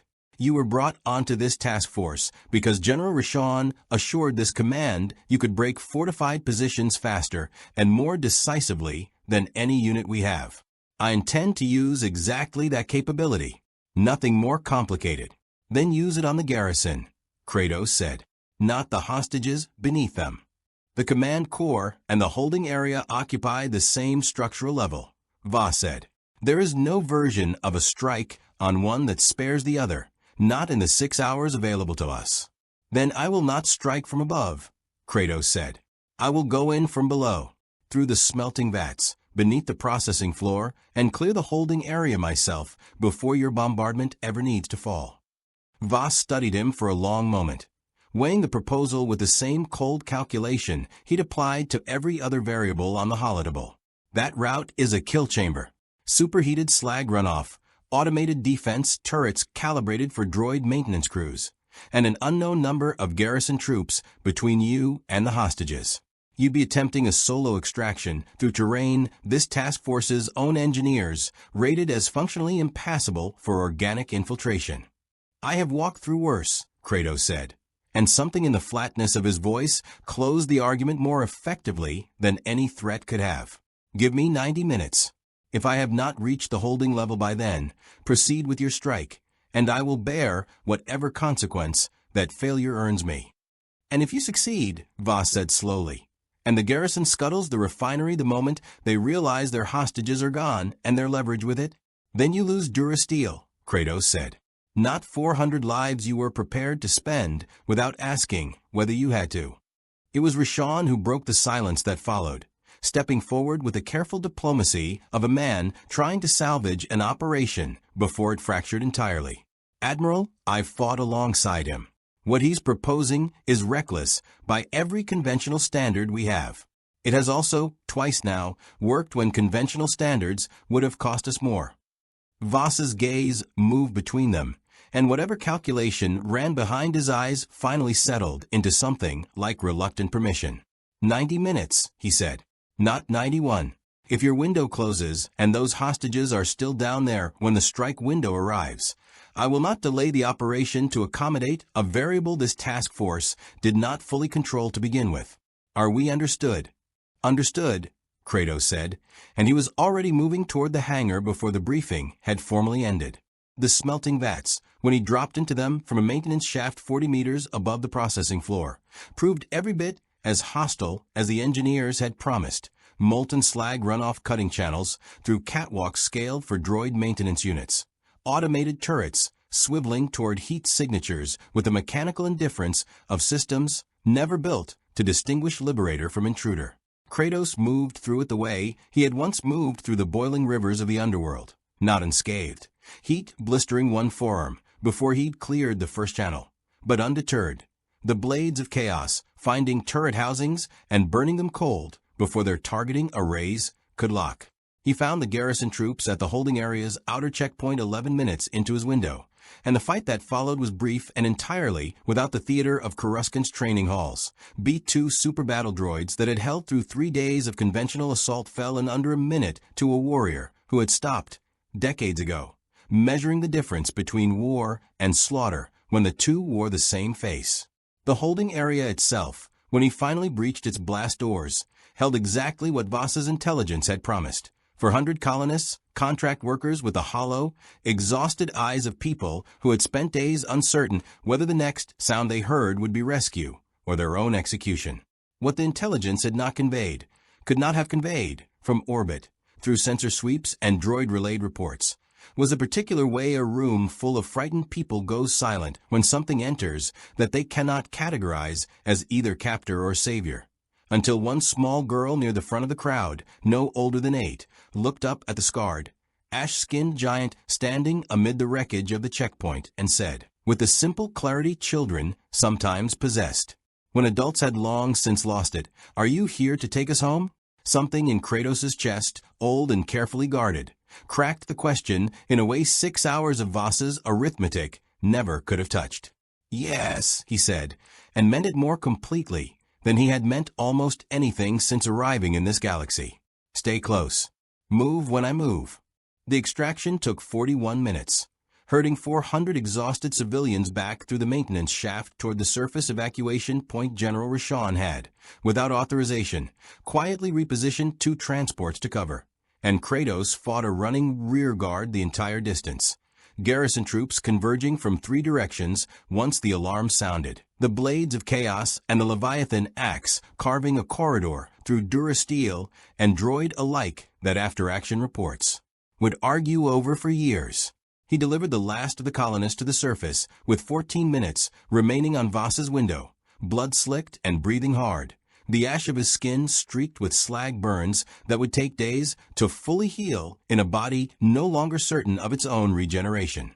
Voss met him on the landing platform, expression unreadable as the last transport lifted off behind them, carrying 400 people who would, by any reasonable accounting, have been dead within the hour under the Admiral's original plan. The garrison scuttled the deep processing core the moment they realized the hostages were gone, Voss said. "We'll take the refinery, but not intact. Perhaps 60% capacity, once repairs are complete." "You have your Durasteel," Kratos said. "Slower than you wanted. Still yours." "I had a plan that would have secured full capacity in 6 hours," Voss said, and there was no gratitude in his voice, only the flat professional accounting of a man recalculating a ledger he had not expected to need to revise. "You cost this task force considerable strategic value today. General Rashawn's confidence in your capabilities notwithstanding. I saved 400 people your plan had already written off," Kratos said. And for the first time since the briefing, something sharp entered his voice, not rage yet, but its close and patient cousin. "If that is a cost your ledger cannot absorb, then your ledger is the thing that requires correction, not my methods." "That is not a decision that belongs to you," Voss said, and something in his tone hardened. You are an asset attached to this task force at General Rashawn's recommendation, not an independent command authority. The next time your judgment diverges this sharply from operational necessity, I will not grant you 90 minutes to prove yourself right. I will proceed with the mission as planned, and you will comply, or you will be removed from this task force entirely. Kratos studied the Admiral for a long moment, and something old and immovable settled behind his pale eyes. Then remove me, he said quietly. I did not cross a dimension I do not understand, in search of a son I may never see again, to become a tool that measures children's lives against Durasteel tonnage. I have served masters who thought that way before. I buried the last one who tried to make me an instrument of that math. Kratos, Rashawn started, low and urgent, but Kratos was already turning away, weapon still drawn, blood still cooling on the axe's frost-wreathed edge. Tell your counsel, Kratos said, to Rashawn now not Voss, that I will still answer when this galaxy's war finds me. I will not answer to men who ask me to decide which innocents are acceptable losses. That line I will not cross. Not for the Republic. Not for anyone. He walked from the landing platform without waiting for a response, and behind him, Admiral Voss watched him go with the dangerous stillness of a commander already calculating how to report an asset far less controllable than the Council's careful arrangement had promised. And somewhere beyond Velmer's smog-choked orbit, a stealth relay drone burned toward Coruscant with an encrypted transmission, the report of that defiance beginning its journey toward eyes that had been waiting patiently for exactly this kind of fracture. The report from Velmer Station reached the Jedi Council within a day and the Senate floor within 2, and by the time Kratos returned to Coruscant, alone, having refused Rashawn's offer of transport back with the task force, and instead ridden a supply freighter in silence for 6 hours rather than share a cabin with anyone still answering to Admiral Voss. His name had already become something argued over in rooms he was never invited into. The council chamber, when he was summoned before it for the second time since his arrival, felt different than it had the first. Less ceremony, more the particular tension of an institution deciding what to do with a variable that had stopped behaving the way its careful assessments had predicted. You disobeyed a direct operational order, Mace Windu said, without preamble, the moment the doors sealed behind him. Endangered strategic objective the Senate's Military Oversight Committee considers vital to the Outer Rim campaign. And when confronted about it, you informed a Republic admiral that you would no longer accept command authority you found morally objectionable. I informed him I would not murder 400 people to save 6 hours, Kratos said. If your Republic considers that disobedience, then I confess I do not understand the difference between your Republic and the men who dropped me on that battlefield believing droids and gods were the only things that mattered. No one is suggesting the hostages didn't matter, Windu said, an edge entering his voice. We are suggesting that an asset operating with this council's tacit endorsement cannot simply overrule command structure whenever his judgment diverges from the officer in charge. That is not independence. That is a liability wearing independence as a disguise. Then perhaps I am not the asset you believed you were endorsing, Kratos said flatly. I told your General Rashawn on the day I arrived that I would judge this galaxy by its actions. I have. I watched a man do arithmetic with children's lives and call it strategy. I will not pretend that arithmetic is wisdom simply because it wears a Republic uniform. In the gallery above, Yoda had remained silent throughout the exchange, small hands folded, ancient eyes fixed on Kratos with an expression that held less judgment than the rest of the chamber's mood suggested. It was Yoda who finally spoke, his voice cutting through Windu's mounting frustration with a particular quiet that had, across 9 centuries, learned exactly when a room needed silence more than argument. Right he may be, Yoda said. Wrong. The Admiral's ledger may have been. But dangerous this pattern is, regardless of who holds the correct answer. A war fought by soldiers who each decide, alone, which orders deserve obedience. Chaos, that becomes. Not virtue. Then give me no orders, Kratos said, turning to face the ancient master directly. I did not ask to be commanded. I offered my strength where this galaxy's war threatened those who could not defend themselves, and I will continue to offer it on those terms. But I will not wear your republic's insignia if wearing it means answering to men like Voss whenever the ledger tips against a stranger's life. The silence that followed stretched long enough that even Windows' controlled composure showed a hairline crack of uncertainty. It was PLO Ku, ever the quieter voice among the council's more forceful personalities, who finally offered something like a resolution. Then let the arrangement end, PLO Ku said. Not in enmity, in honesty. Kratos owes the Republic no oath he never swore. The Republic, in turn, cannot continue treating him as an asset bound to structures he has now twice demonstrated he will not accept when they cost more than he is willing to pay. He looked to Kratos directly. You would still be welcome within these walls. The archives remain open to you. Master News research into the Harrow & Cal anomaly continues regardless of your formal status. But the joint operations, the task force assignments, those I think should cease for both our sakes. It was, in the end, the outcome the council settled on after another hour of debate. Kratos was not required to witness. A quiet, mutual dissolution of an arrangement that had never been formalized enough to require anything more ceremonious than General Roshan's own troubled acknowledgement, delivered to Kratos privately in a temple corridor rather than before the full council.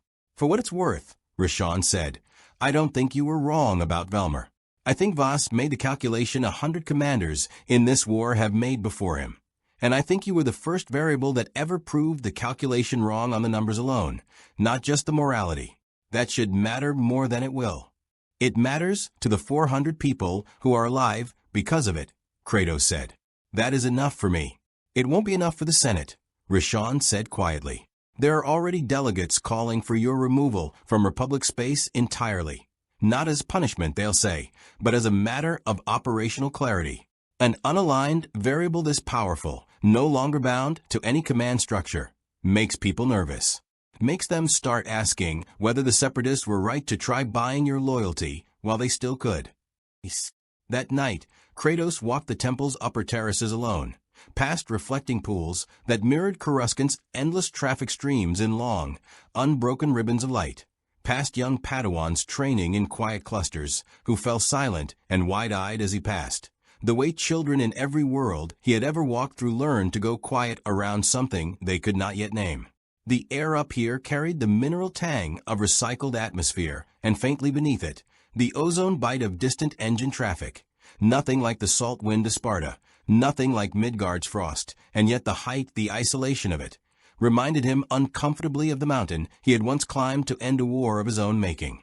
He understood, walking those terraces, that he had traded one kind of cage for another. Not confinement this time.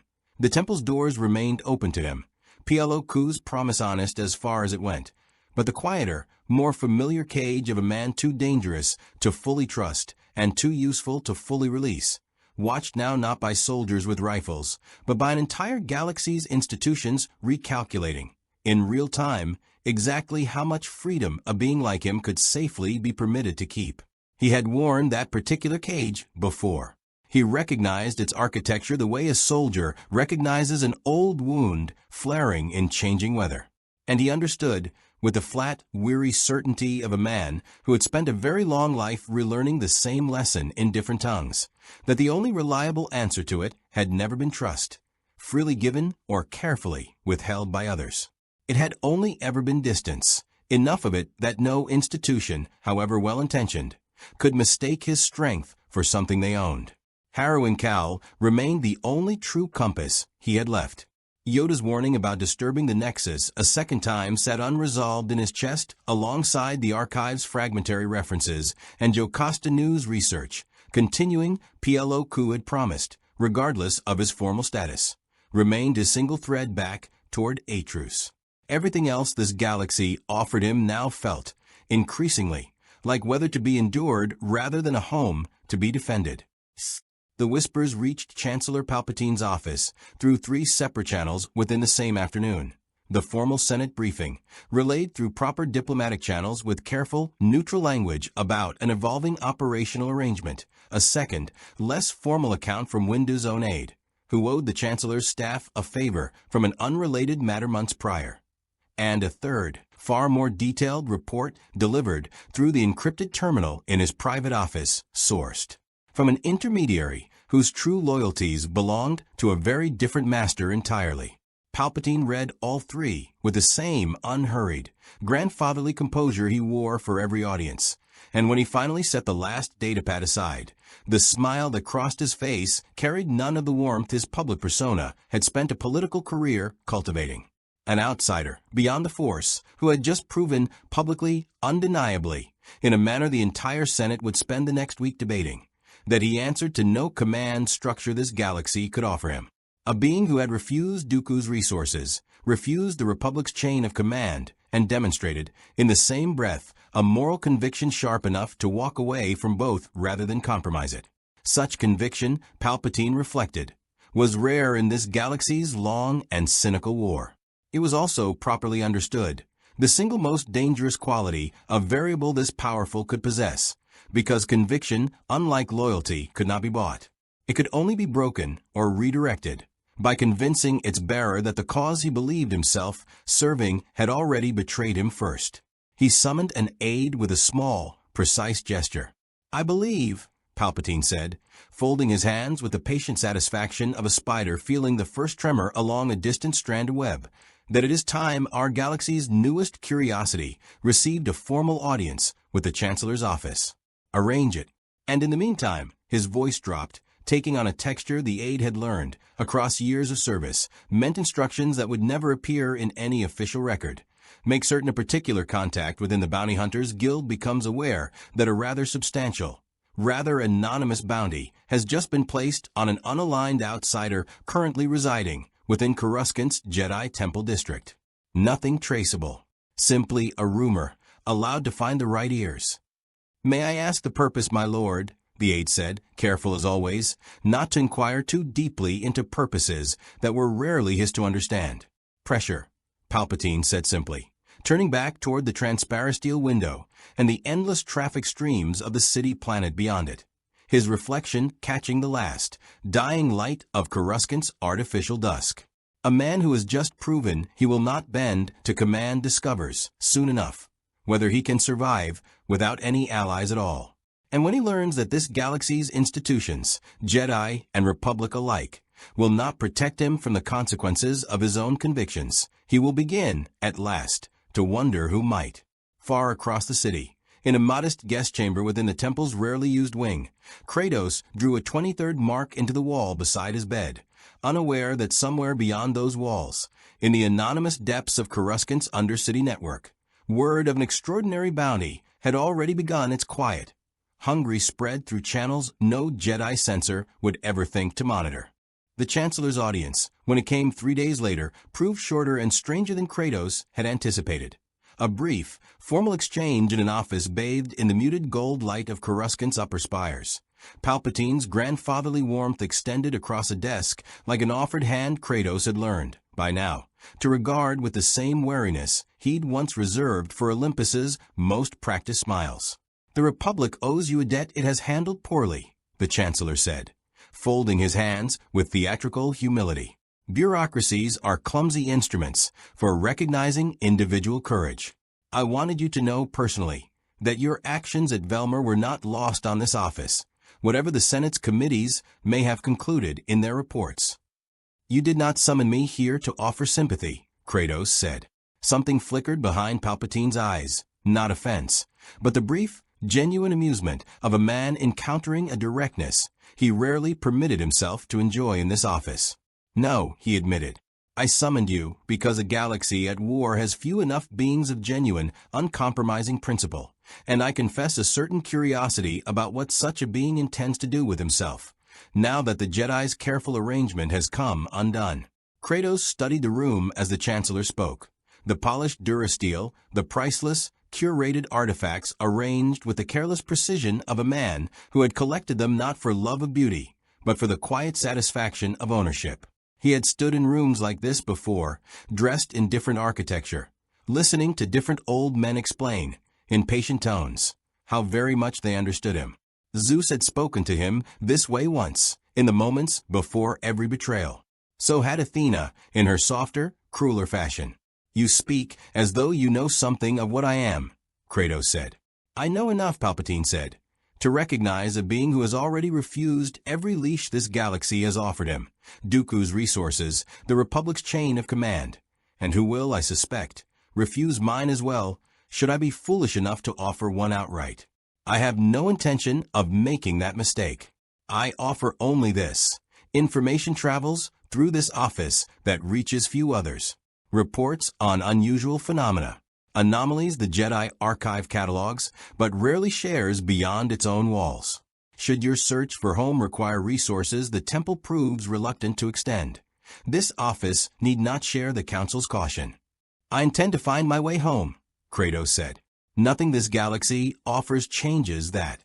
"A pity," Palpatine said, and rose to signal the audience's end with the smooth, practiced grace of a man who had learned long ago that patience cost him nothing and revealed everything he needed. "Should that search prove longer than you hope, my door remains open. Unlike the Council's, it comes without conditions attached." Kratos left the office unconvinced and unsettled in equal measure, the particular unease of a man who had spent a lifetime learning to recognize predators wearing kindness as camouflage, and who could not, despite every instinct screaming otherwise, name precisely what species of predator this one was. He did not yet know how right that instinct had been. The Undercity of Coruscant existed in a permanent, sunless twilight thousands of levels beneath the gleaming spires, where senators debated and Jedi meditated in gardens that never saw true sky. A labyrinth of rusted scaffolding, flickering cantina signage, and forgotten infrastructure, where the galaxy's desperate, discarded, and dangerous conducted business, the upper city, preferred not to acknowledge, existed at all. Kratos had taken to walking there in the evenings, alone, drawn by something he could not fully articulate, perhaps the honest squalor of it, closer in spirit to the war-torn streets of his own distant home than anything Coruscant's polished upper levels had shown him, or perhaps simply the relief of moving through a crowd that regarded him with wary avoidance rather than the Temple's careful, evaluating watchfulness. Down here, the rain that never quite reached the true surface fell instead as condensation runoff from 10,000 levels of atmospheric processors above, a perpetual gray drizzle that collected in the walkway's rust-eaten grooves and dripped, endlessly, from tangled conduit pipes overhead. The air smelled of ozone, spoiled protein rations, and the sweet chemical wrought of a dozen species preferred intoxicants drifting from cantina doorways. And beneath the music, a discordant blend of both jazz and something harsher, more percussive, bleeding from a lower-level club.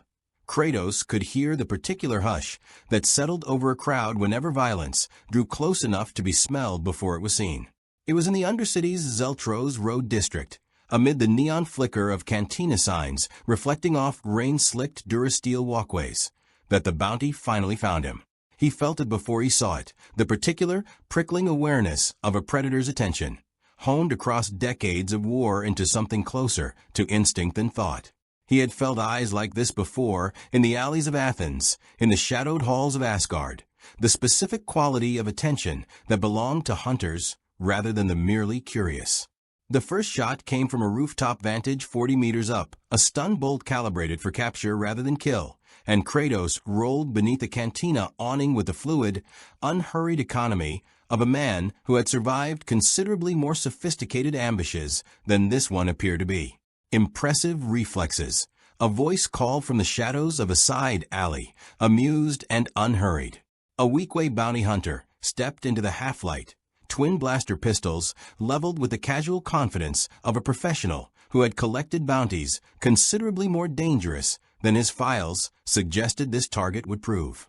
Word says you're worth more alive than dead. Word also says the client won't cry too hard if that math gets complicated. Kratos counted them as they emerged. The weak way in the alley, 2 more figures on the rooftop, a 4th positioning near the cantina's rear exit, a 5th he sensed rather than saw, some instinct honed across 2 pantheons worth of ambushes telling him the number was not yet complete.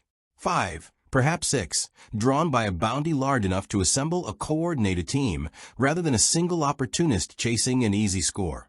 The kind of bounty that spoke of resources far beyond anything Coruscant's ordinary criminal underworld typically offered.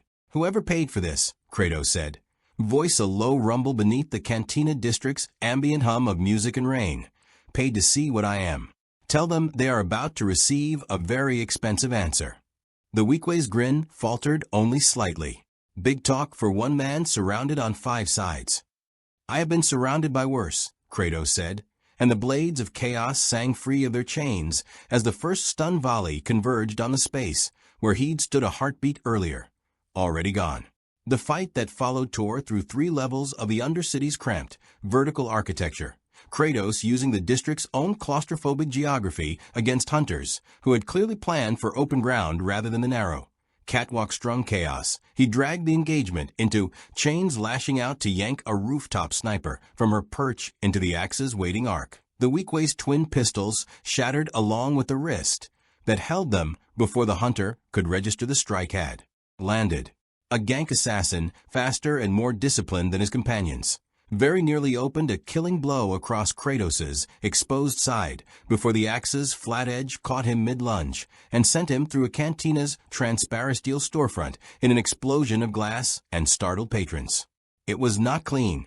It was not, by any measure, the effortless dismantling he'd once have managed at full divine capacity. This body, still a stranger to itself in this galaxy, bled from 3 separate wounds by the engagement's 4th minute, breath coming harder than it should have against opponents this far beneath his true measure. But it was, by the same token that had defined every battle since his arrival, entirely, brutally sufficient. By the time the 4th hunter fell, a Trandoshan tracker whose vibroblade had come close enough to open a shallow line across Kratos's ribs before the Leviathan axe ended the exchange. The Cantina district had emptied around them entirely, patrons and proprietors alike retreating behind shuttered doors and darkened windows with the practiced, unhurried efficiency of a population that had learned, across generations, exactly how quickly undercity violence could turn indiscriminate. Kratos stood alone in the wreckage of the engagement, chest heaving, rain running pink with blood down the ash-gray plane of his forearm, and felt something almost like relief in the honest simplicity of it. 5 hunters, 5 threats, nothing more complicated than that. No ledgers, no admirals weighing children against Durasteel. Just violence, offered and answered in the oldest language he knew. It did not last.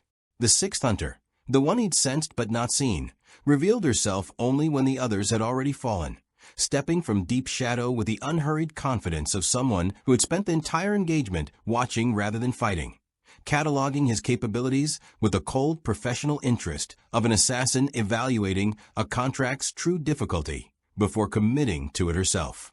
Pale-skinned, bald, twin curved lightsabers humming crimson at her hips, she studied him across the wreckage of her hired companions with an expression that held no fear at all, only the sharp, hungry curiosity of a predator who had finally found prey worth the effort of a personal introduction. "They told me you fought without the Force," she said, voice carrying the particular, cultivated menace of someone who had spent years perfecting the art of sounding calm while promising violence. "I wanted to see for myself whether that was truth or exaggeration. 5 contracted hunters, and you're still standing. Bleeding, but standing." Her pale eyes swept over him with a cold, professional appraisal of a duelist cataloging weaknesses rather than a bounty hunter counting a payday. "I confess, I didn't come here for the money." "Then why did you come?" Kratos said, blade still dripping cold vapor into the Undercity's perpetual rain, chest heaving with the honest exhaustion this fight had already cost him. "Curiosity," Ventress said. "Count Dooku speaks of you the way he speaks of very few things, with genuine caution. I've watched him plan the deaths of Jedi Masters with less hesitation than he's shown discussing an unaligned outsider who turned down his offer without a second thought. I wanted to understand why." She drew both lightsabers fully into the flickering neon dark, crimson blades throwing sharp, twinned light across the rain-slick walkway between them. "And I wanted to see myself whether the stories about a man who fights without the Force were truth, or the kind of exaggeration that gets soldiers killed underestimating their enemy." "You will have your answer shortly," Kratos said, and rolled his shoulders, the last of the evening's exhaustion burning away beneath something older, colder, and considerably more patient. "I'm counting on it," Ventress said, and came at him like a storm given an aim. She was fast, faster than anything Kratos had faced since his arrival in this galaxy. Faster even than Windu had been in the measured, controlled violence of their temple duel. Ventress fought with none of the Jedi Master's disciplined restraint, her twin crimson blades moving in a whirling, aggressive pattern built entirely around denying an opponent a single moment's recovery, each strike flowing into the next with a seamless, predatory rhythm of someone who had spent years honing violence into something close to art. The blades of chaos met her first strike and very nearly lost the exchange. Chains snapping taut as Ventress redirected the block's momentum into a spinning follow-through that opened a shallow line across Kratos' shoulder before he'd fully registered the blade had changed angles.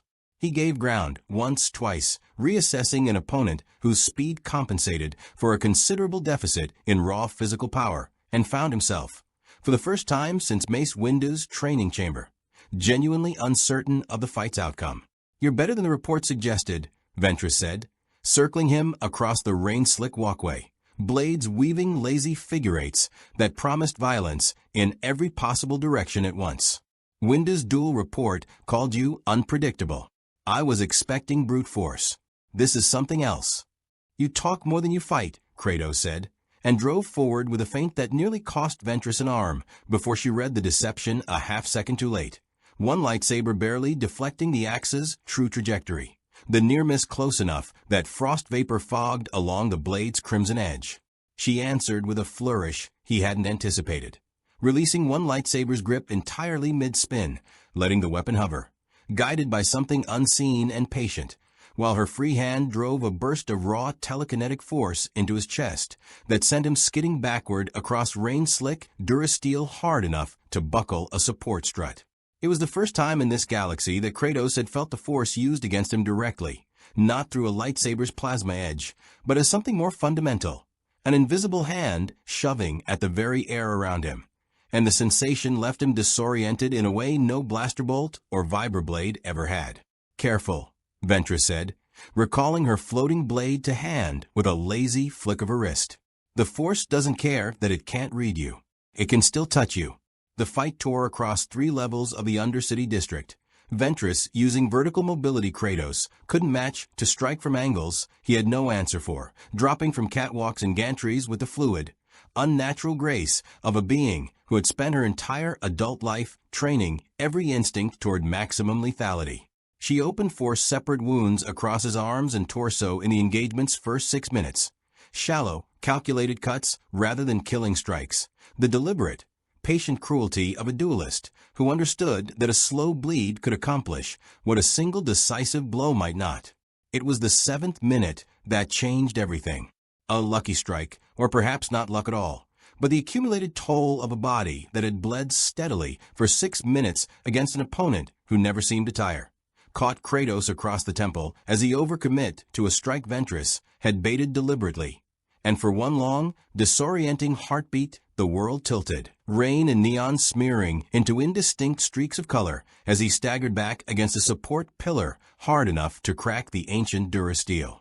Ventress pressed the advantage without hesitation, both blades converging toward a killing angle, and in that single suspended instant, pain, blood loss, the accumulated weight of a war he had never asked to fight, the mark on his wall, now numbering 26 days since he had last seen his son's face, something in Kratos that he had spent years and an ocean's worth of grief learning to leash finally, violently, broke free. The Spartan rage that answered was not divine. It could not be. The well that had once fed it, Zeus's stolen fire burning through his veins on command, remained as empty here as it had been since the moment he fell through the rift. But something older than godhood answered instead. Pure, distilled fury, forged across decades of loss and war and betrayal, a rage that predated Olympus and would, he suspected, outlive whatever pantheon eventually replaced it. It was not power borrowed from a throne he no longer sat upon. It was simply, entirely, undeniably his. His eyes burned crimson in the rain-soaked dark. The blades of chaos ignited into full roaring flame, embers hissing against falling rain that should have extinguished them, and instead seemed to feed something in the fire that had nothing left to do with ordinary combustion. Ventress's second strike, the one that should have ended the engagement, met an arm that no longer yielded, no longer bled, no longer registered pain as anything more than distant, irrelevant noise. What followed was not a duel. Ventress, for all her speed and years of lethal training, found herself facing something her instincts had no framework to process. An opponent whose every strike now carried the accumulated violence of a being who had once dismantled gods, whose blades moved faster than her considerable reflexes could track, whose raw physical power had become, in the space of a single transformed breath, something closer to a natural catastrophe than a combatant.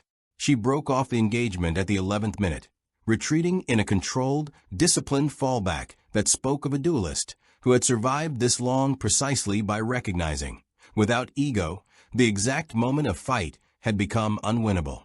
A smoke canister detonated at her feet, and by the time the gray haze cleared, she was gone, vanished into the Undercity's labyrinth of maintenance shafts and forgotten infrastructure, leaving Kratos alone amid the wreckage of the engagement, chest heaving, the rage slowly, reluctantly receding back into whatever depth of him it called home. He stood there a long time in the rain, crimson fading from his eyes, the flames along the blades of chaos guttering back into their familiar dying embers, and felt the particular, hollow exhaustion that always followed the rage's retreat, not physical only, but something closer to grief, the old, familiar shame of a man who had promised his son, on a mountain in a different world entirely, that he would not become this thing again. He had not sought it. That distinction mattered to him, even now, even alone in an alley thousands of levels beneath a galaxy that would never fully understand what it had just witnessed. But distinction or not, the rage had answered when called, exactly as it always had, and Kratos understood, with the particular clarity that follows violence, that this galaxy's war had found precisely the pressure point every previous war had eventually found in him. He thought, standing there in the guttering neon light, of a promise made on a different mountain, not to Atreus directly, though the boy had heard it too, but to himself in the quiet after Fimbulwinter, when he had finally believed the cycle of rage answering rage might actually be broken. He had carried that belief across a dimensional rift, guarded it through council chambers and battlefields and a Republic admiral's cold arithmetic, and he understood now, with a grief sharper than any wound Ventress's blades had opened, that belief alone had never been enough to end a pattern this old.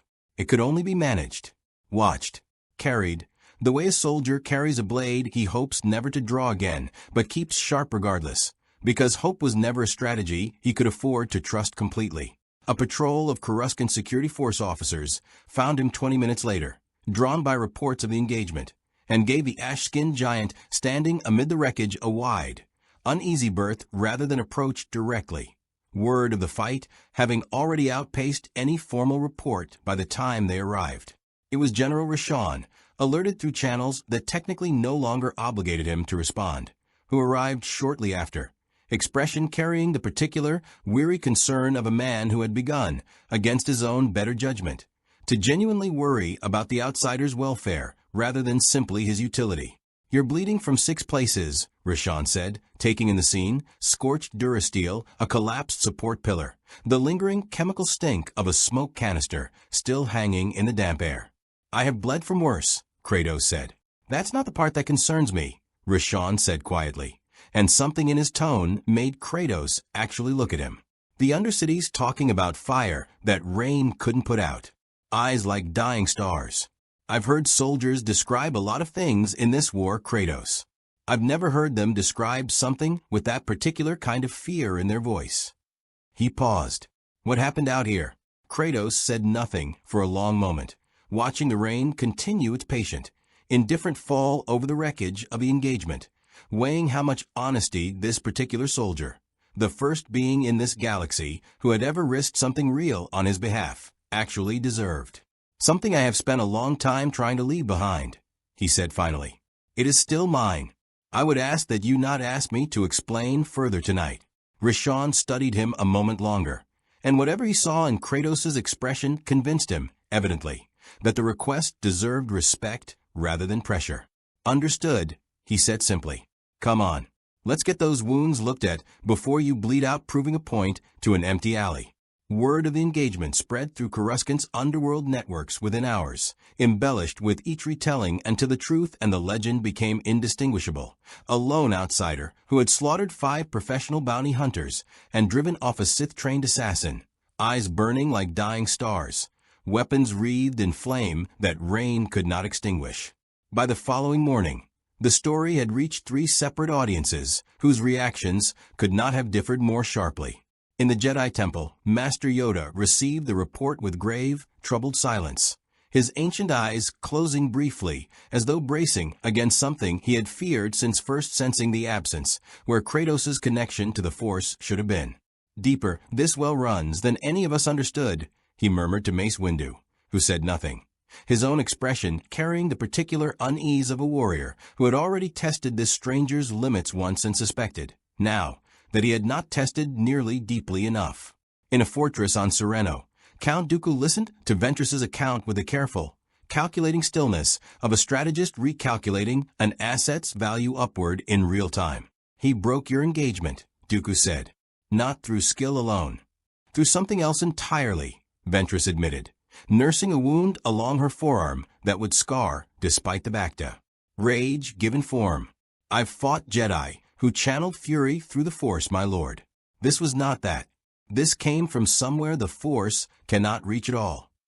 And in a private office bathed in Coruscant's artificial dusk, Chancellor Palpatine read the underworld reports with the quiet, patient satisfaction of a man watching a very long game finally begin producing results worth harvesting. The bounty had served its purpose, not to capture, never truly intended to capture, but to test, to provoke, to reveal precisely what lay beneath an outsider's careful, principled restraint. He had found his answer. Beneath the conviction, beneath the refusals and the moral certainty, something vast and furious slept inside this Kratos, a weapon this galaxy had not yet learned to properly aim. Palpatine intended to be very patient about correcting that oversight. The message arrived 9 days later, delivered not through Advisor Hale's smooth diplomatic channels, but through a far more direct route, a data shard left, without explanation, on the small table beside Kratos' bed in the temple's guest wing, discovered when he returned from the lower training halls to find his door had somehow been opened and resealed without triggering a single one of the temple's considerable security wards. The shard held a single file, astrographic survey data, decades old, cross-referenced against a set of coordinates on Harrow Cal that did not appear in any record Jocasta News research had yet uncovered. A secondary nexus point, the file claimed, discovered by a separatist survey team during an early reconnaissance sweep and buried, deliberately, in classified archives Dooku's intelligence network had only recently managed to breach. Attached, in a hand Kratos did not recognize, but understood instinctively belonged to Dooku himself, was a single line. Asterisk, some doors open more easily when approached without an audience. I extend this freely, without further condition. Prove me wrong about the nature of gratitude, if you are able, asterisk. He should not have trusted it. Every hard-earned instinct from a very long life screamed the particular, familiar shape of a trap disguised as generosity, and Kratos sat with the data shard in his palm for the better part of an hour, turning it over the way he once turned over Athena's counsel, or Zeus's promises, weighing 35 marks now scratched into the wall beside his bed against the near certainty that walking toward this coordinate alone was exactly the mistake a patient enemy hoped he would make. He thought of Jocasta News' careful, honest caveats, "It's not proof," and the Council's endless, well-meaning caution that had, across weeks of research, produced fragments and footnotes, but no genuine path forward. He thought of Yoda's warning about disturbing a nexus deliberately, the cost such an act might draw from factions with their own designs on power that old. And he thought finally of the particular arithmetic that had governed his entire life since Sparta first taught him what a man does with grief he cannot otherwise carry. That waiting, patiently, for someone else's caution to produce an answer had never once been the path that actually brought him closer to the people he loved. He went anyway, not from foolishness, but from the same calculation that had carried him through 1,000 ambushes across 2 pantheons worth of enemies. Better to walk into a trap on his own terms, weapons drawn and expectations honest, than to spend the rest of this galaxy's war wondering what answer he had left unexamined out of caution. He told no one, not Rashawn, whose growing loyalty he had no wish to endanger against odds he could not yet measure, not the Council, whose caution would have delayed him past any usefulness the coordinates might hold.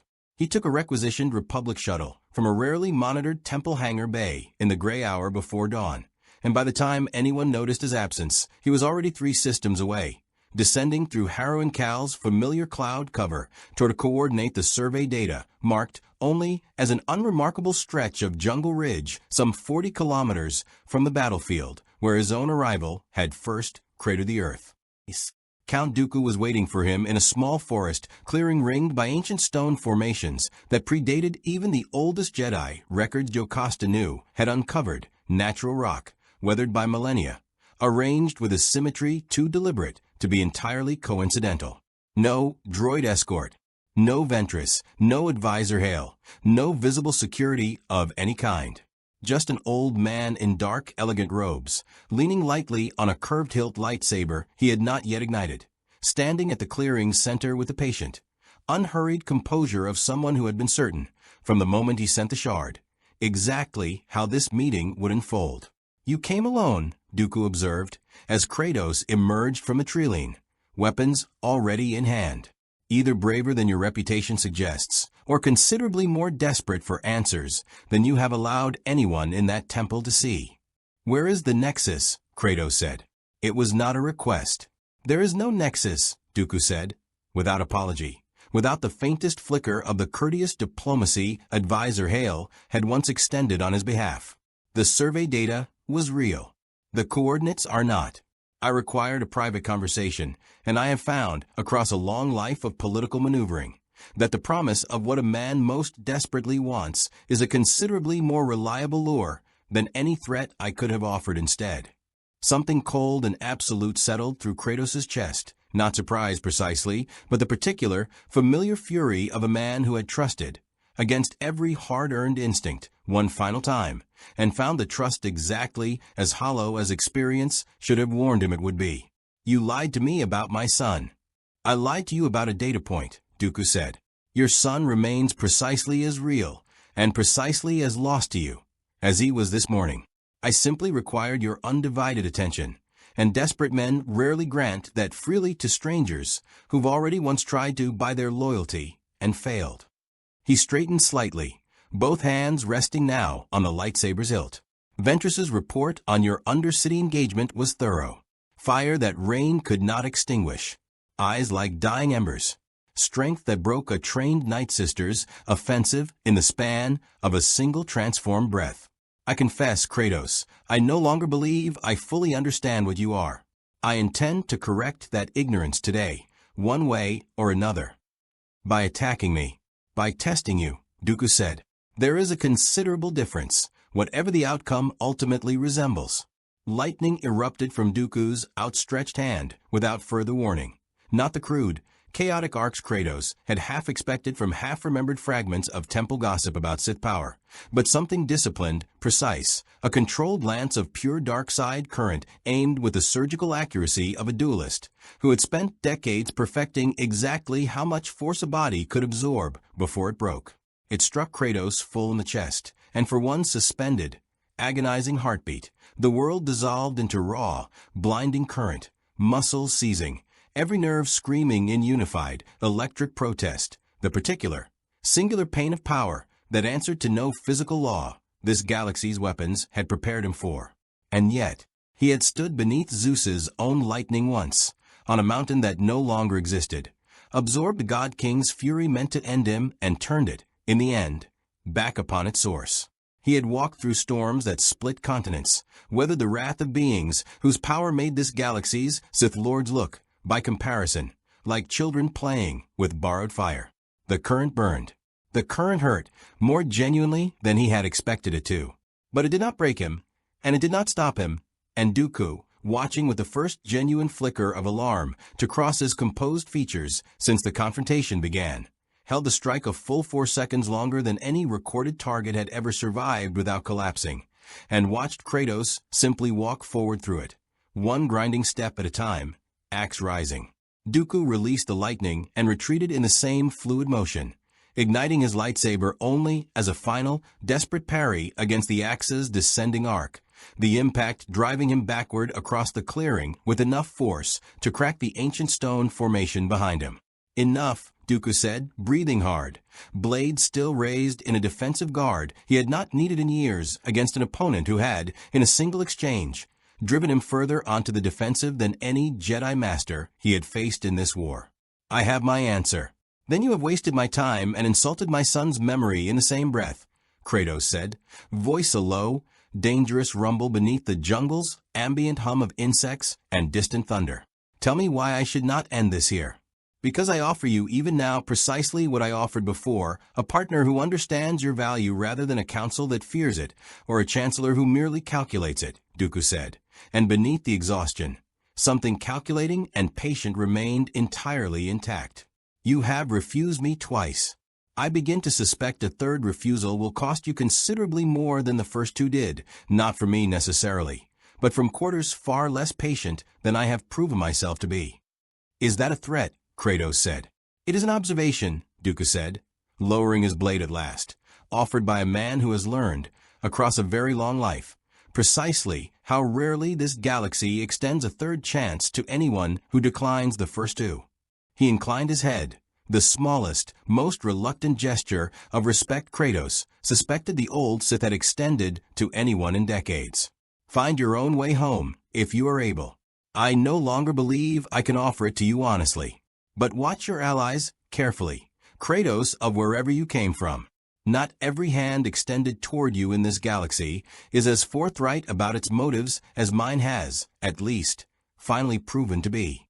He was gone within moments, a hidden shuttle rising through the jungle canopy before Kratos had fully processed the strange, unsettling honesty of that final warning, and Kratos stood alone once more in the clearing's ancient stone circle. Blood and ozone mingling in the humid air, understanding with grim, exhausted clarity that he had just survived the most dangerous single exchange of his time in this galaxy, and learned, in the same breath, nothing at all about the sun he had crossed.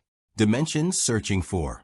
He remained in the clearing long after the sound of Dooku's shuttle had faded into the jungle canopy's endless chorus of insects and distant thunder, studying the ancient stone formations ringing the site with a scholar's patience he had rarely permitted himself since arriving in this galaxy.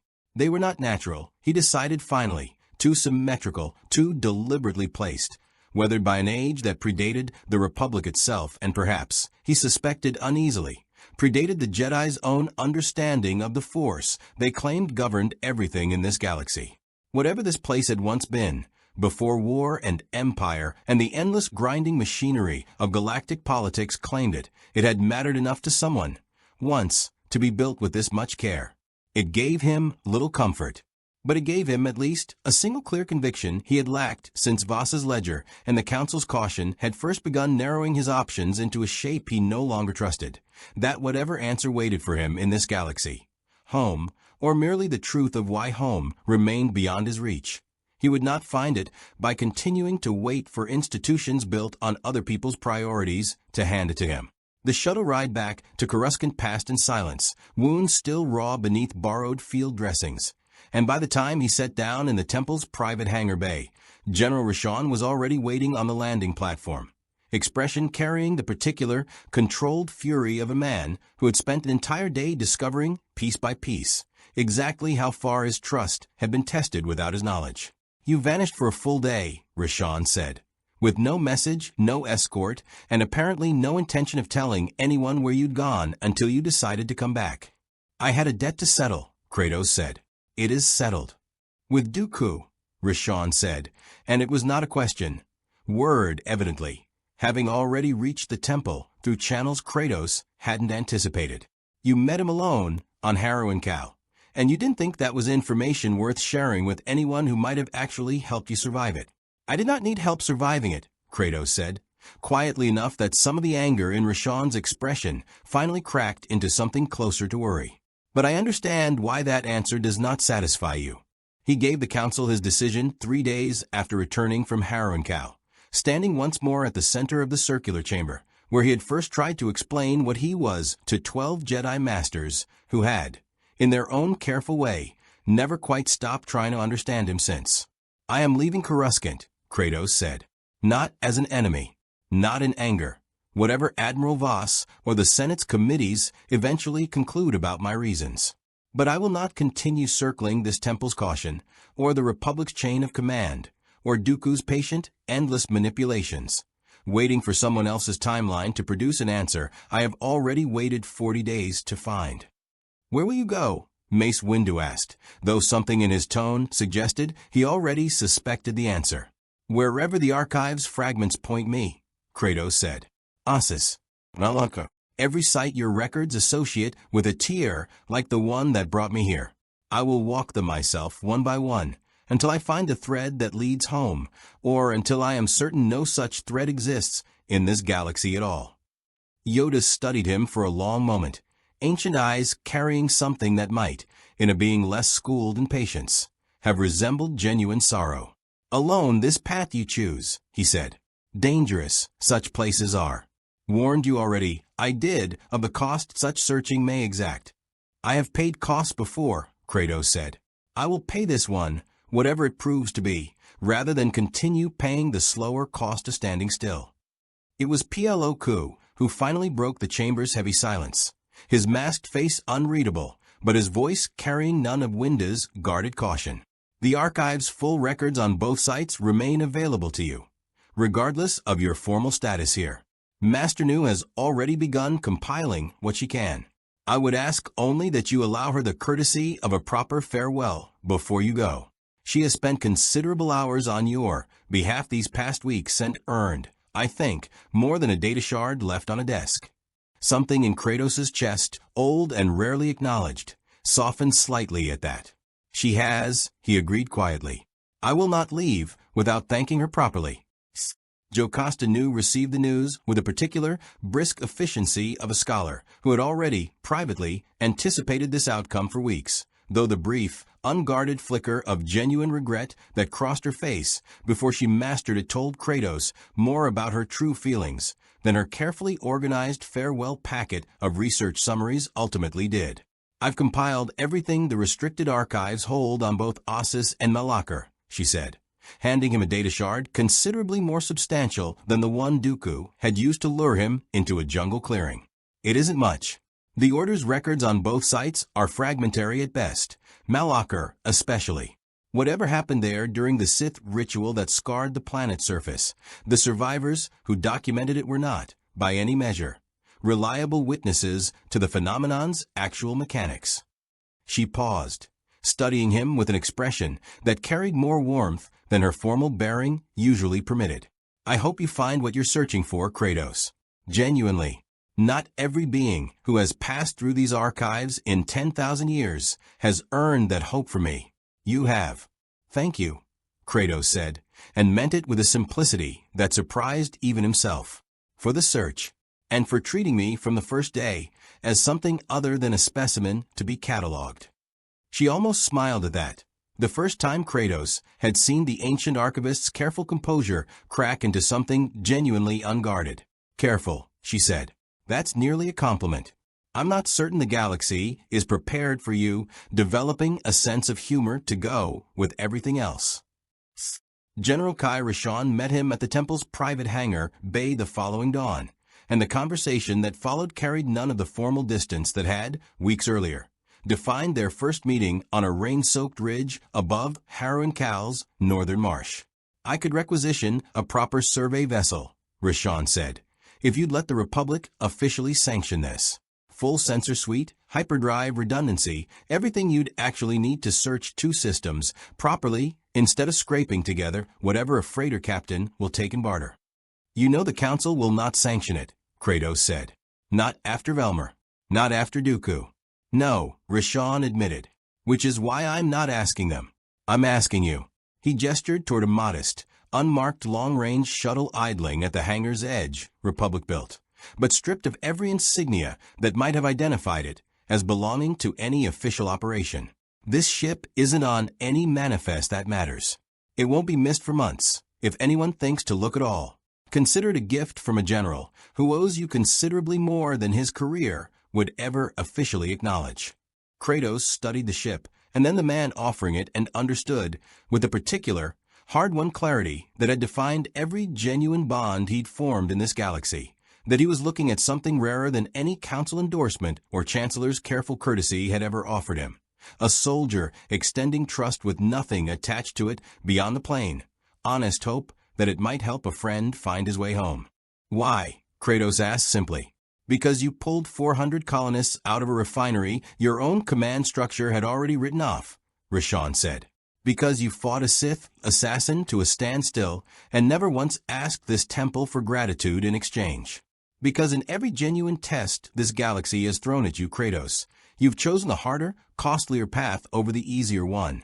And I've spent enough years in this war to know how rare that actually is, in beings with power enough to never have to choose it at all. He extended a hand, a gesture Kratos had learned, across weeks in this galaxy, carried genuine weight among these people. Find your son, and if this galaxy ever needs you again before you do, I hope you'll remember there was at least one soldier here who never asked you to be anything other than exactly what you are. Kratos clasped the offered hand, the closest thing to genuine farewell he had permitted himself since Atrus's face had last been more than a fading, precious memory. I will remember, he said. Whatever comes of this search, General, thank you. You are the first honest thing this galaxy has offered me since I fell into it. The shuttle's engines were already cycling to launch ready as he boarded, Coruscant's endless spires falling away beneath him within minutes, the planet's traffic-lit surface shrinking to a single glowing ember against the vast, star-strewn dark. Ossus waited 3 systems distant, a dead world, by the Archives account, its ancient Jedi enclaves long since reduced to ruin and memory. It was as good a place as any, Kratos reflected, watching Coruscant's light finally vanish behind him entirely. To begin a search he intended to finish alone, on his own terms, answering to no council, no chancellor, no count-patient manipulations. Only to the 38 marks now scratched into a wall he was, at last, leaving behind for good. The shuttle left Coruscant without ceremony. No escort fighters slipped into formation beside it. No Republic banners adorned its hull. Its transponder identified it as an ordinary courier vessel bound for archaeological survey work in the mid-rim, and to every traffic controller who glanced at the manifest, it was exactly that, another anonymous ship disappearing into the endless rivers of hyperspace. Kratos preferred it that way. He stood alone in the cockpit while the stars stretched into pale rivers of light, one scarred hand resting against the transparasteel viewport. Somewhere beyond those impossible currents lay Ossus, a name buried for centuries in forgotten Jedi records and whispered warnings. Somewhere beyond Ossus, perhaps, waited the answer to the rift that had stolen him from Atrus. Or another dead end. He had lived long enough to expect the latter. The cabin behind him remained silent except for the steady hum of the engines. No clone troopers polished rifles. No Jedi meditated with quiet discipline. No officers argued over battle plans. It was the first time since Harrow Cal that Kratos traveled without another soul aboard. The silence reminded him of the forests beyond his cabin in Midgard. He welcomed it. The journey lasted 3 standard days. During the second, warning lights flashed briefly across the control panel before fading as quickly as they had appeared. An unidentified vessel had emerged from hyperspace behind him. Kratos neither altered course nor reached for his weapons. The ship remained precisely 8 kilometers behind him for almost an hour before vanishing back into hyperspace without transmitting a single message. He knew surveillance when he saw it. Dooku. Or Palpatine. Perhaps both. Neither mattered. If they wished to watch, they could watch. They would learn nothing, except that he intended to continue forward. Ossus appeared slowly from hyperspace, a world wrapped in the amber glow of an aging sun. From orbit, it looked wounded. Entire continents bore the scars of catastrophes older than the Republic itself. Mountain ranges had been split apart as though struck by the fists of titans. Great circular craters marked places where unimaginable power had once been unleashed, while shattered temple complexes clung stubbornly to cliffs overlooking endless deserts reclaimed by time. There was no great civilization here anymore. Only echoes. The shuttle settled onto cracked stone overlooking the largest ruin identified in Jocasta News records. Kratos stepped onto ancient ground and immediately felt the difference. Not through the Force, through memory. Places remembered violence. He had learned that across Greece and the 9 realms alike, mountains where gods had fallen carried a silence unlike ordinary wilderness. Temples built upon betrayal never truly forgot. Ossus felt the same. Old, broken, waiting. The wind carried fine dust between fractured columns carved with symbols, weathered almost beyond recognition. Kratos climbed the long staircase leading toward the central sanctuary. No guards challenged him. No creatures lurked within the ruins. Even scavengers seemed reluctant to disturb this place. Hours passed as he searched chamber after chamber. Collapsed libraries, meditation halls, training arenas where lightsabers had once crossed beneath vaulted ceilings, now open to the sky. Most records had long since turned to dust. Others had been looted centuries before. Then, beneath the shattered foundation of what had once been the central archive, he found it. A chamber untouched by the collapse. Its entrance had been sealed beneath enormous slabs of stone impossible for ordinary men to move. Kratos shifted them aside one by one. Inside, the air smelled untouched by time. Ancient crystalline devices surrounded a circular platform etched into the floor with geometric patterns unlike any architecture elsewhere in the temple. He recognized nothing, yet something about the chamber reminded him of the places where the fabric between realms had once grown thin beneath Yggdrasil. He approached carefully. The moment his boot touched the center of the platform, every crystal surrounding him ignited with pale blue light. The chamber trembled. Dust drifted from the ceiling. For a heartbeat. Only one. The air before him split. Not fully. Only a crack no wider than a sword blade. Within it, he saw impossible darkness. Then, Father? Kratos froze. Atreus. The voice lasted less than a second before the fracture snapped shut with a sound like breaking ice. Silence returned. He did not move. He had crossed entire worlds, chasing ghosts before. This had not been memory. It had been real. His hand slowly closed into a fist. He was closer. Far above Ossus, another ship dropped silently from hyperspace. Unlike Kratos' shuttle, this vessel broadcast no transponder at all. Within its observation chamber stood Count Dooku. He watched the ruined world through the viewport, hands folded behind his back. So, he murmured. The Jedi archives were correct. A tactical officer approached. My lord, shall we proceed? Dooku remained silent for several moments. No. The officer blinked. My lord. He has come here seeking knowledge, not conquest. Interrupt him now, and we learn nothing. And afterward, Dooku's expression darkened. Afterward, we see whether wisdom has finally taught him the limits of solitude. Several systems away, Chancellor Palpatine received the same report. Unlike Dooku, he smiled. Excellent. Mos Amedda shifted uneasily. You expected this? I expected curiosity. Palpatine clasped his hands together. Every being eventually follows hope to its source. The ruins on Ossus will reveal far more than ancient history. His yellow eyes remained hidden beneath the pleasant mask of the Republic's aging chancellor. And where hope gathers, desperation follows. Kratos spent another day exploring the underground complex. He discovered murals depicting Jedi standing around similar circles of crystal, while tears opened between stars. Other carvings showed worlds that did not resemble any known system within the Republic. Dimensions, not merely planets. The ancient Jedi had known such things existed. One inscription remained almost perfectly preserved, though written in an unfamiliar language. Accompanying diagrams spoke clearly enough. The rifts could not simply be opened. They responded to convergence. Great conflict, great sacrifice, enormous concentrations of energy beyond ordinary understanding.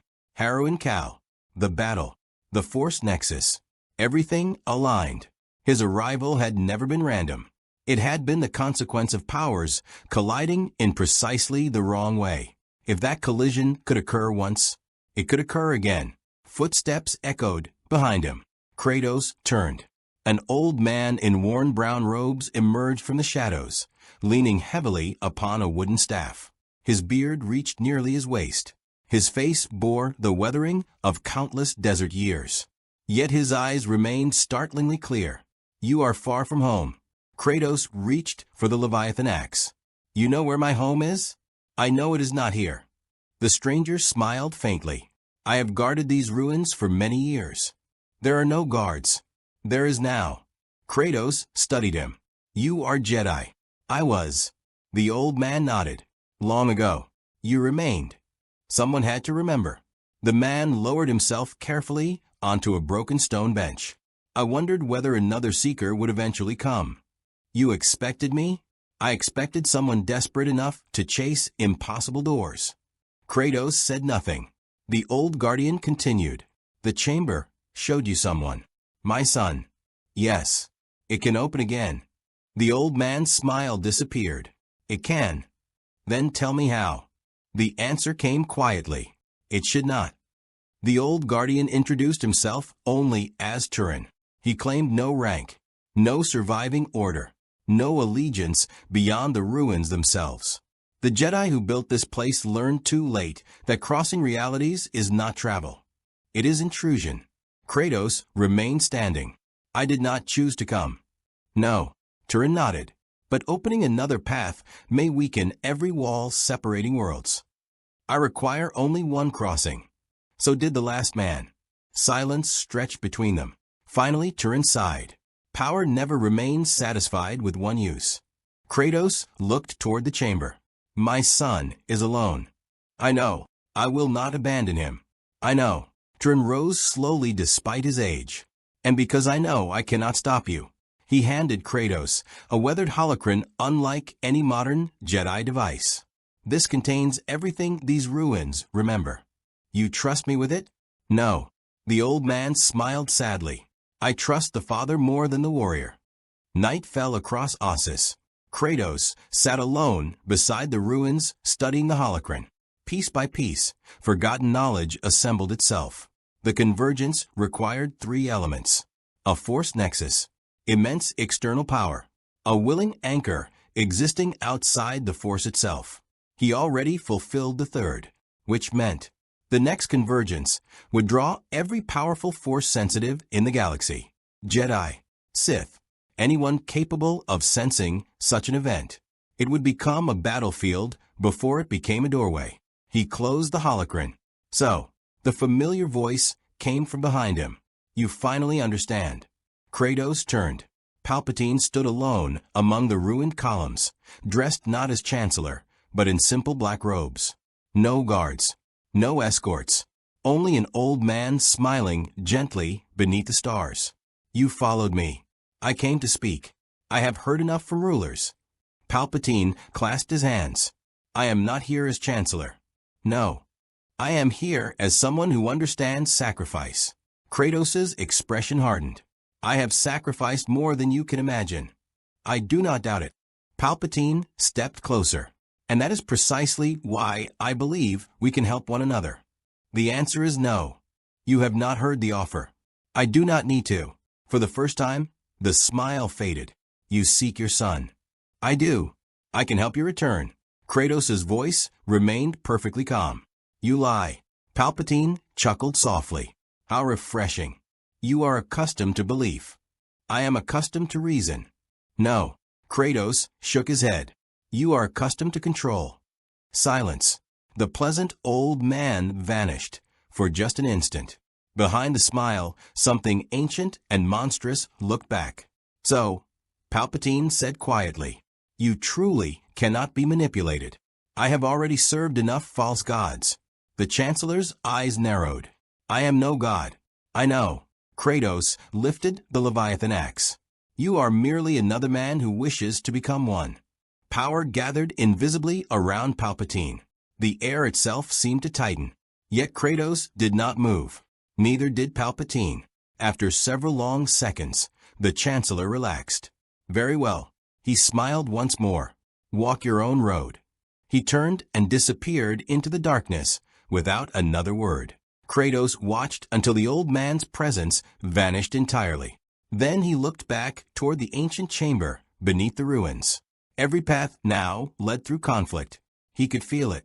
The galaxy had finally realized he would belong to no one. And because of that, every power within it would soon come searching. Dawn never truly came to Ossus. The ancient world greeted each morning beneath a haze of amber dust that softened the sun into a dull crimson disk, its light spilling across shattered temples and broken towers that had stood in silence for centuries. To most beings, the ruins appeared lifeless. Kratos knew better. Places of great power never slept. They waited. The old guardian, Turin, stood beside the collapsed sanctuary overlooking the valley below. They're coming. Kratos had already sensed it, not through the Force, but through experience. The stillness before war always felt the same. Birds vanished. The wind changed. Silence became heavy. How many? Turin looked toward the horizon. Too many. The first ships arrived before midday. Republic cruisers emerged from hyperspace in disciplined formation. Minutes later, Separatist frigates translated into real space from the opposite vector. Neither fleet opened fire immediately. Both had detected the same impossible disturbance radiating from beneath Ossus. Neither intended to surrender it. Deep beneath the ruins, the ancient chamber pulsed with growing blue light. The crystals surrounding the circular platform hummed louder than before. The convergence had begun. Aboard the Republic flagship, General Kai Rishon stared at the planetary scans in disbelief. He actually found it. A clone officer nodded. The energy readings exceed anything recorded in the Jedi archives. Another transmission interrupted. Master Yoda appeared through the hollow projector. Prevent battle around the Nexus. We must. Rishon frowned. With respect, Master, both fleets have already committed. Yoda closed his eyes. Then late we already are. On the Separatist flagship, Count Dooku studied identical readings. So, he folded his hands behind his back. The door truly exists. His tactical commander bowed. Our invasion force is prepared. Dooku remained silent. After a long pause, he answered, Do not fire upon the Republic. The officer blinked. My lord, fire only upon anyone who threatens the chamber. The commander hesitated. You expect Jedi resistance? No. Dooku's eyes narrowed. I expect Kratos. Far away, hidden aboard a vessel whose existence neither fleet suspected, Darth Sidious watched both armies converge exactly as he had planned. Every piece had arrived. The Republic, the Confederacy, the Jedi, Kratos. Soon, only one variable would remain. Within the underground chamber, blue light erupted from every crystal simultaneously. The air distorted. Reality itself seemed to bend inward. Kratos stepped into the center of the ancient platform. The floor trembled beneath him. Then, the crack appeared, larger this time. Not merely a sliver, a doorway. Within its shifting surface, he glimpsed towering pine forests. Snow. A familiar cabin. A truce. The boy stood outside, looking toward something he could not see. Kratos took one step forward, then stopped. Behind him came the unmistakable sound of lightsabers igniting. He turned. General Rishon entered first. Behind him came 6 Jedi Knights. Moments later, another entrance exploded apart as battle droids flooded into the chamber beside Count Dooku himself. Republic and Separatist forces immediately raised their weapons. The chamber became a battlefield without a single shot being fired. Everyone stared at the doorway. No one looked away. Rishon's voice echoed through the chamber. Kratos, you must leave. The Nexus is becoming unstable. Kratos looked toward the opening again. My son. I know. You do not. Dooku stepped forward calmly. The Jedi will destroy it. Rishon's lightsaber shifted toward him. We intend to preserve reality. The same reality that stranded him here? Dooku asked. Convenient morality. Palpatine had predicted this. Each side already believed itself righteous. Kratos saw only another argument built upon power. He had lived through enough of them. "You speak," he said quietly, "as though either of you cares about this place." Neither answered. Their silence was answer enough. The chamber shook violently. Stone cracked. Ancient columns collapsed. The doorway widened. A deafening roar echoed through the ruins as energy surged outward. Outside, every force sensitive aboard every ship suddenly felt it. Jedi dropped to their knees. Sith agents gasped. Even children across distant systems paused without understanding why. Something impossible had awakened. The first shot came from neither Republic nor Separatist.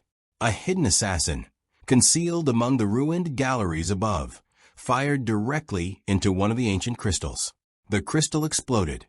The doorway doubled in size. Reality screamed. Kratos moved instantly. The Leviathan axe crushed the assassin before anyone else even located him. But the damage had already begun. The chamber fractured. The floor split open beneath everyone's feet. Battle droids opened fire. Clone troopers answered. The final battle began. It was chaos unlike anything the Clone Wars had yet witnessed. Kratos fought through it with terrible precision. Not for the Republic. Not for the Separatists. For the doorway. Each strike of the blades of chaos cut through battle droids attempting to seize the platform. The Leviathan axe shattered collapsing pillars before they crushed fleeing clone troopers. Even Jedi found themselves fighting beside him without command or agreement. Survival had become the only strategy. General Rashawn stood back to back with Kratos as waves of Magna Guards advanced. "I never imagined," Rashawn shouted between strikes, "this would be how our partnership ended." Kratos tore another droid apart. "It has not ended." "What do you mean?" "It changes." Across the chamber, Dooku dueled 3 Jedi Masters simultaneously. Yet even he found himself glancing repeatedly toward the widening rift. It no longer showed only Midgard. Now countless worlds flickered within its depths. Places no one recognized. Entire realities. The barrier separating universes was failing. Turin's warning returned. One crossing would never remain one crossing. The old guardian limped toward Kratos. "Listen." Kratos caught the elderly man before falling stone crushed him. "The doorway," Turin coughed blood, "cannot remain open." "I know. You must choose." Kratos looked again. The cabin appeared once more. This time Atreus turned. For one impossible heartbeat, their eyes met. "Father." The voice echoed clearly across the opening. Kratos stepped forward instinctively. Then everything else became visible.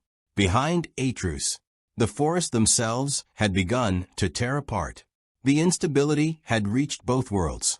If he crossed now, the breach would remain. Both realities would collapse together. Millions would die, including Atreus. Slowly, painfully, Kratos lowered the axe. His expression never changed.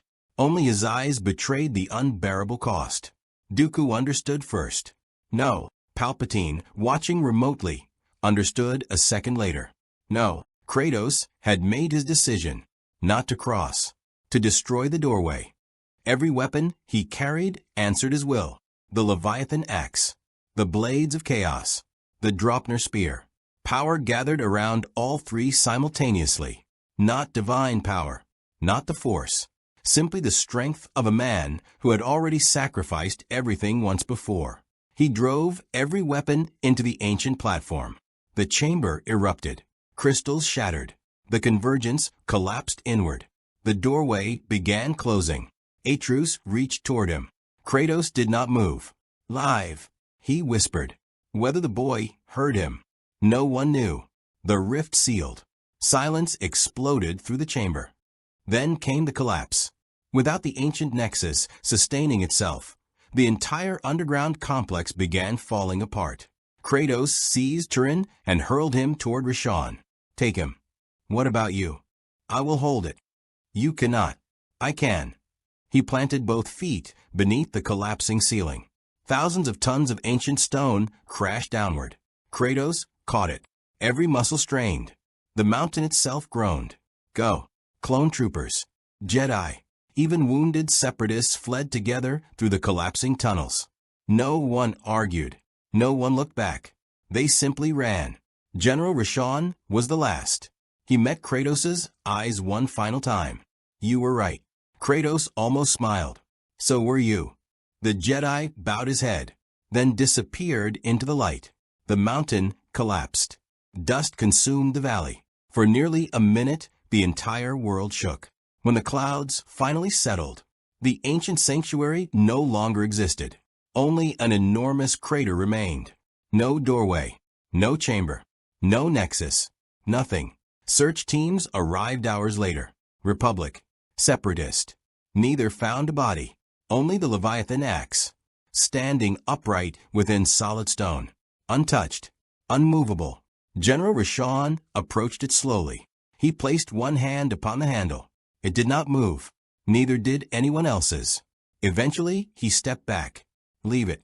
No one questioned the order. Months passed. The Clone Wars continued. Battles were fought. Worlds changed hands. Heroes died. Empires continued their careful march toward darkness.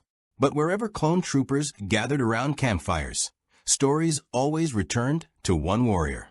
Not a Jedi, not a Sith. A man who fought gods and refused to become one. Some swore he had died beneath Ossus. Others claimed he still wandered the Outer Rim. A few insisted they had seen a broad-shouldered stranger carrying only a spear disappear into forgotten forests beyond the edge of Republic space. No evidence ever confirmed any tale. Legends rarely needed proof. Far beyond known hyperspace lanes, a lone figure walked through untouched snow beneath towering pines. He paused. The wind carried a familiar voice. Father.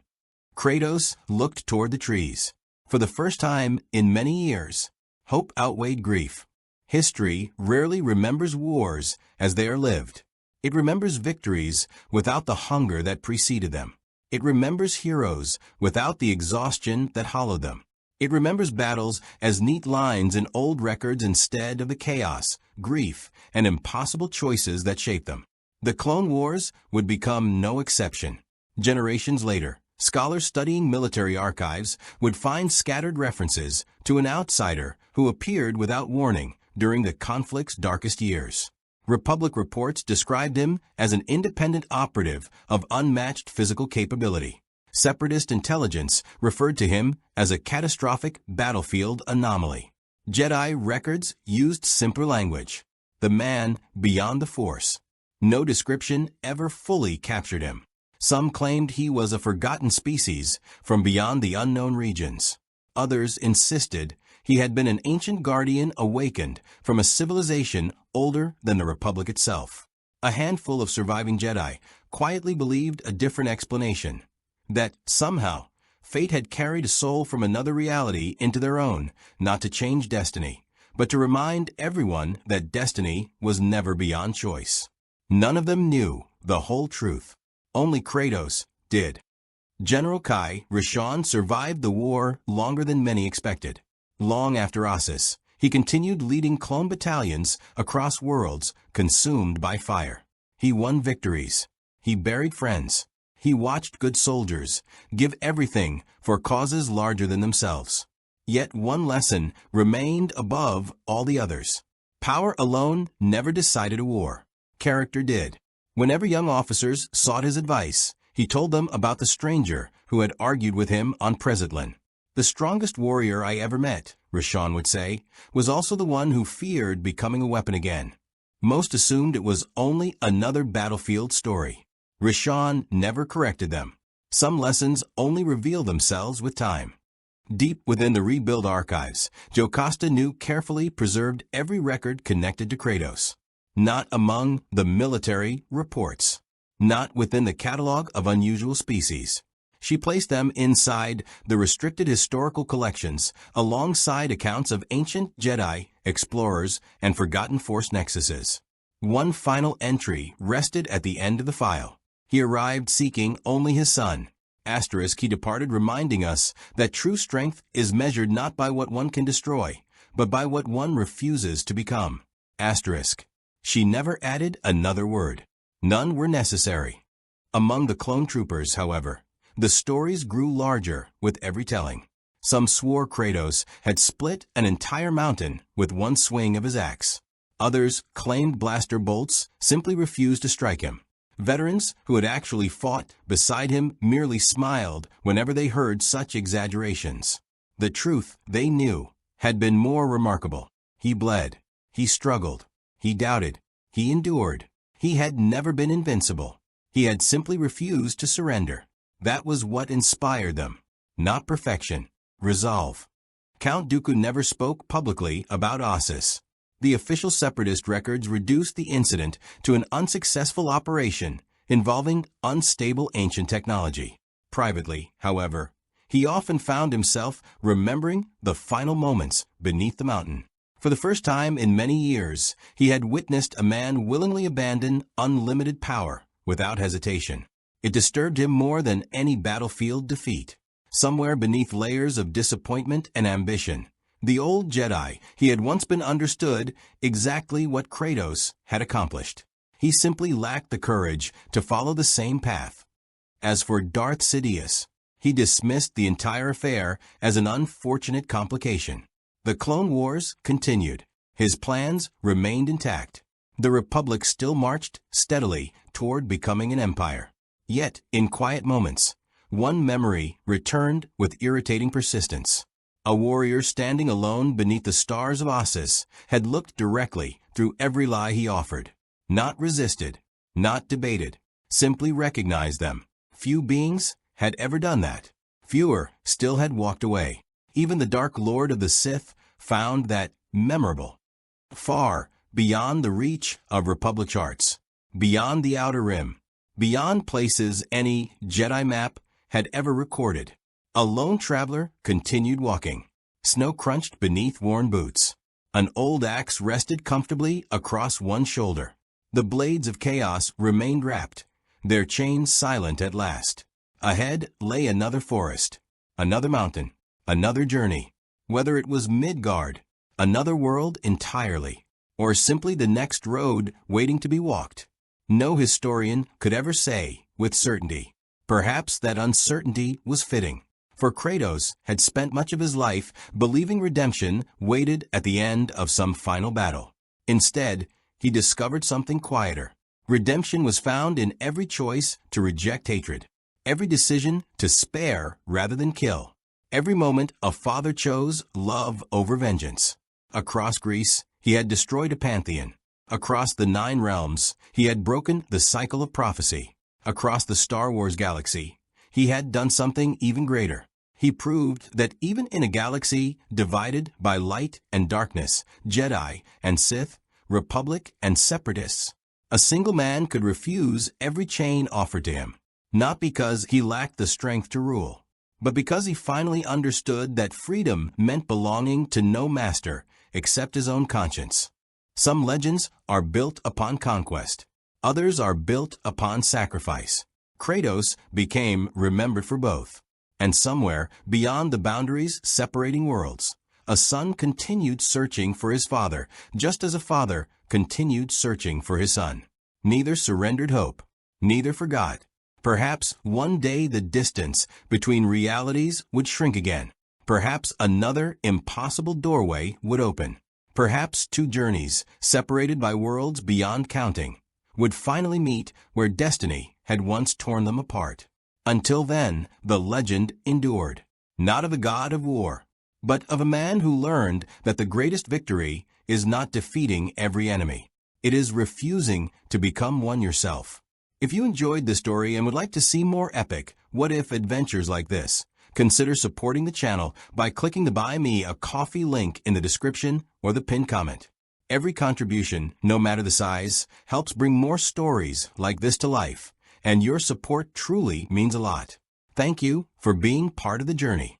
May the Force be with you. More stories await.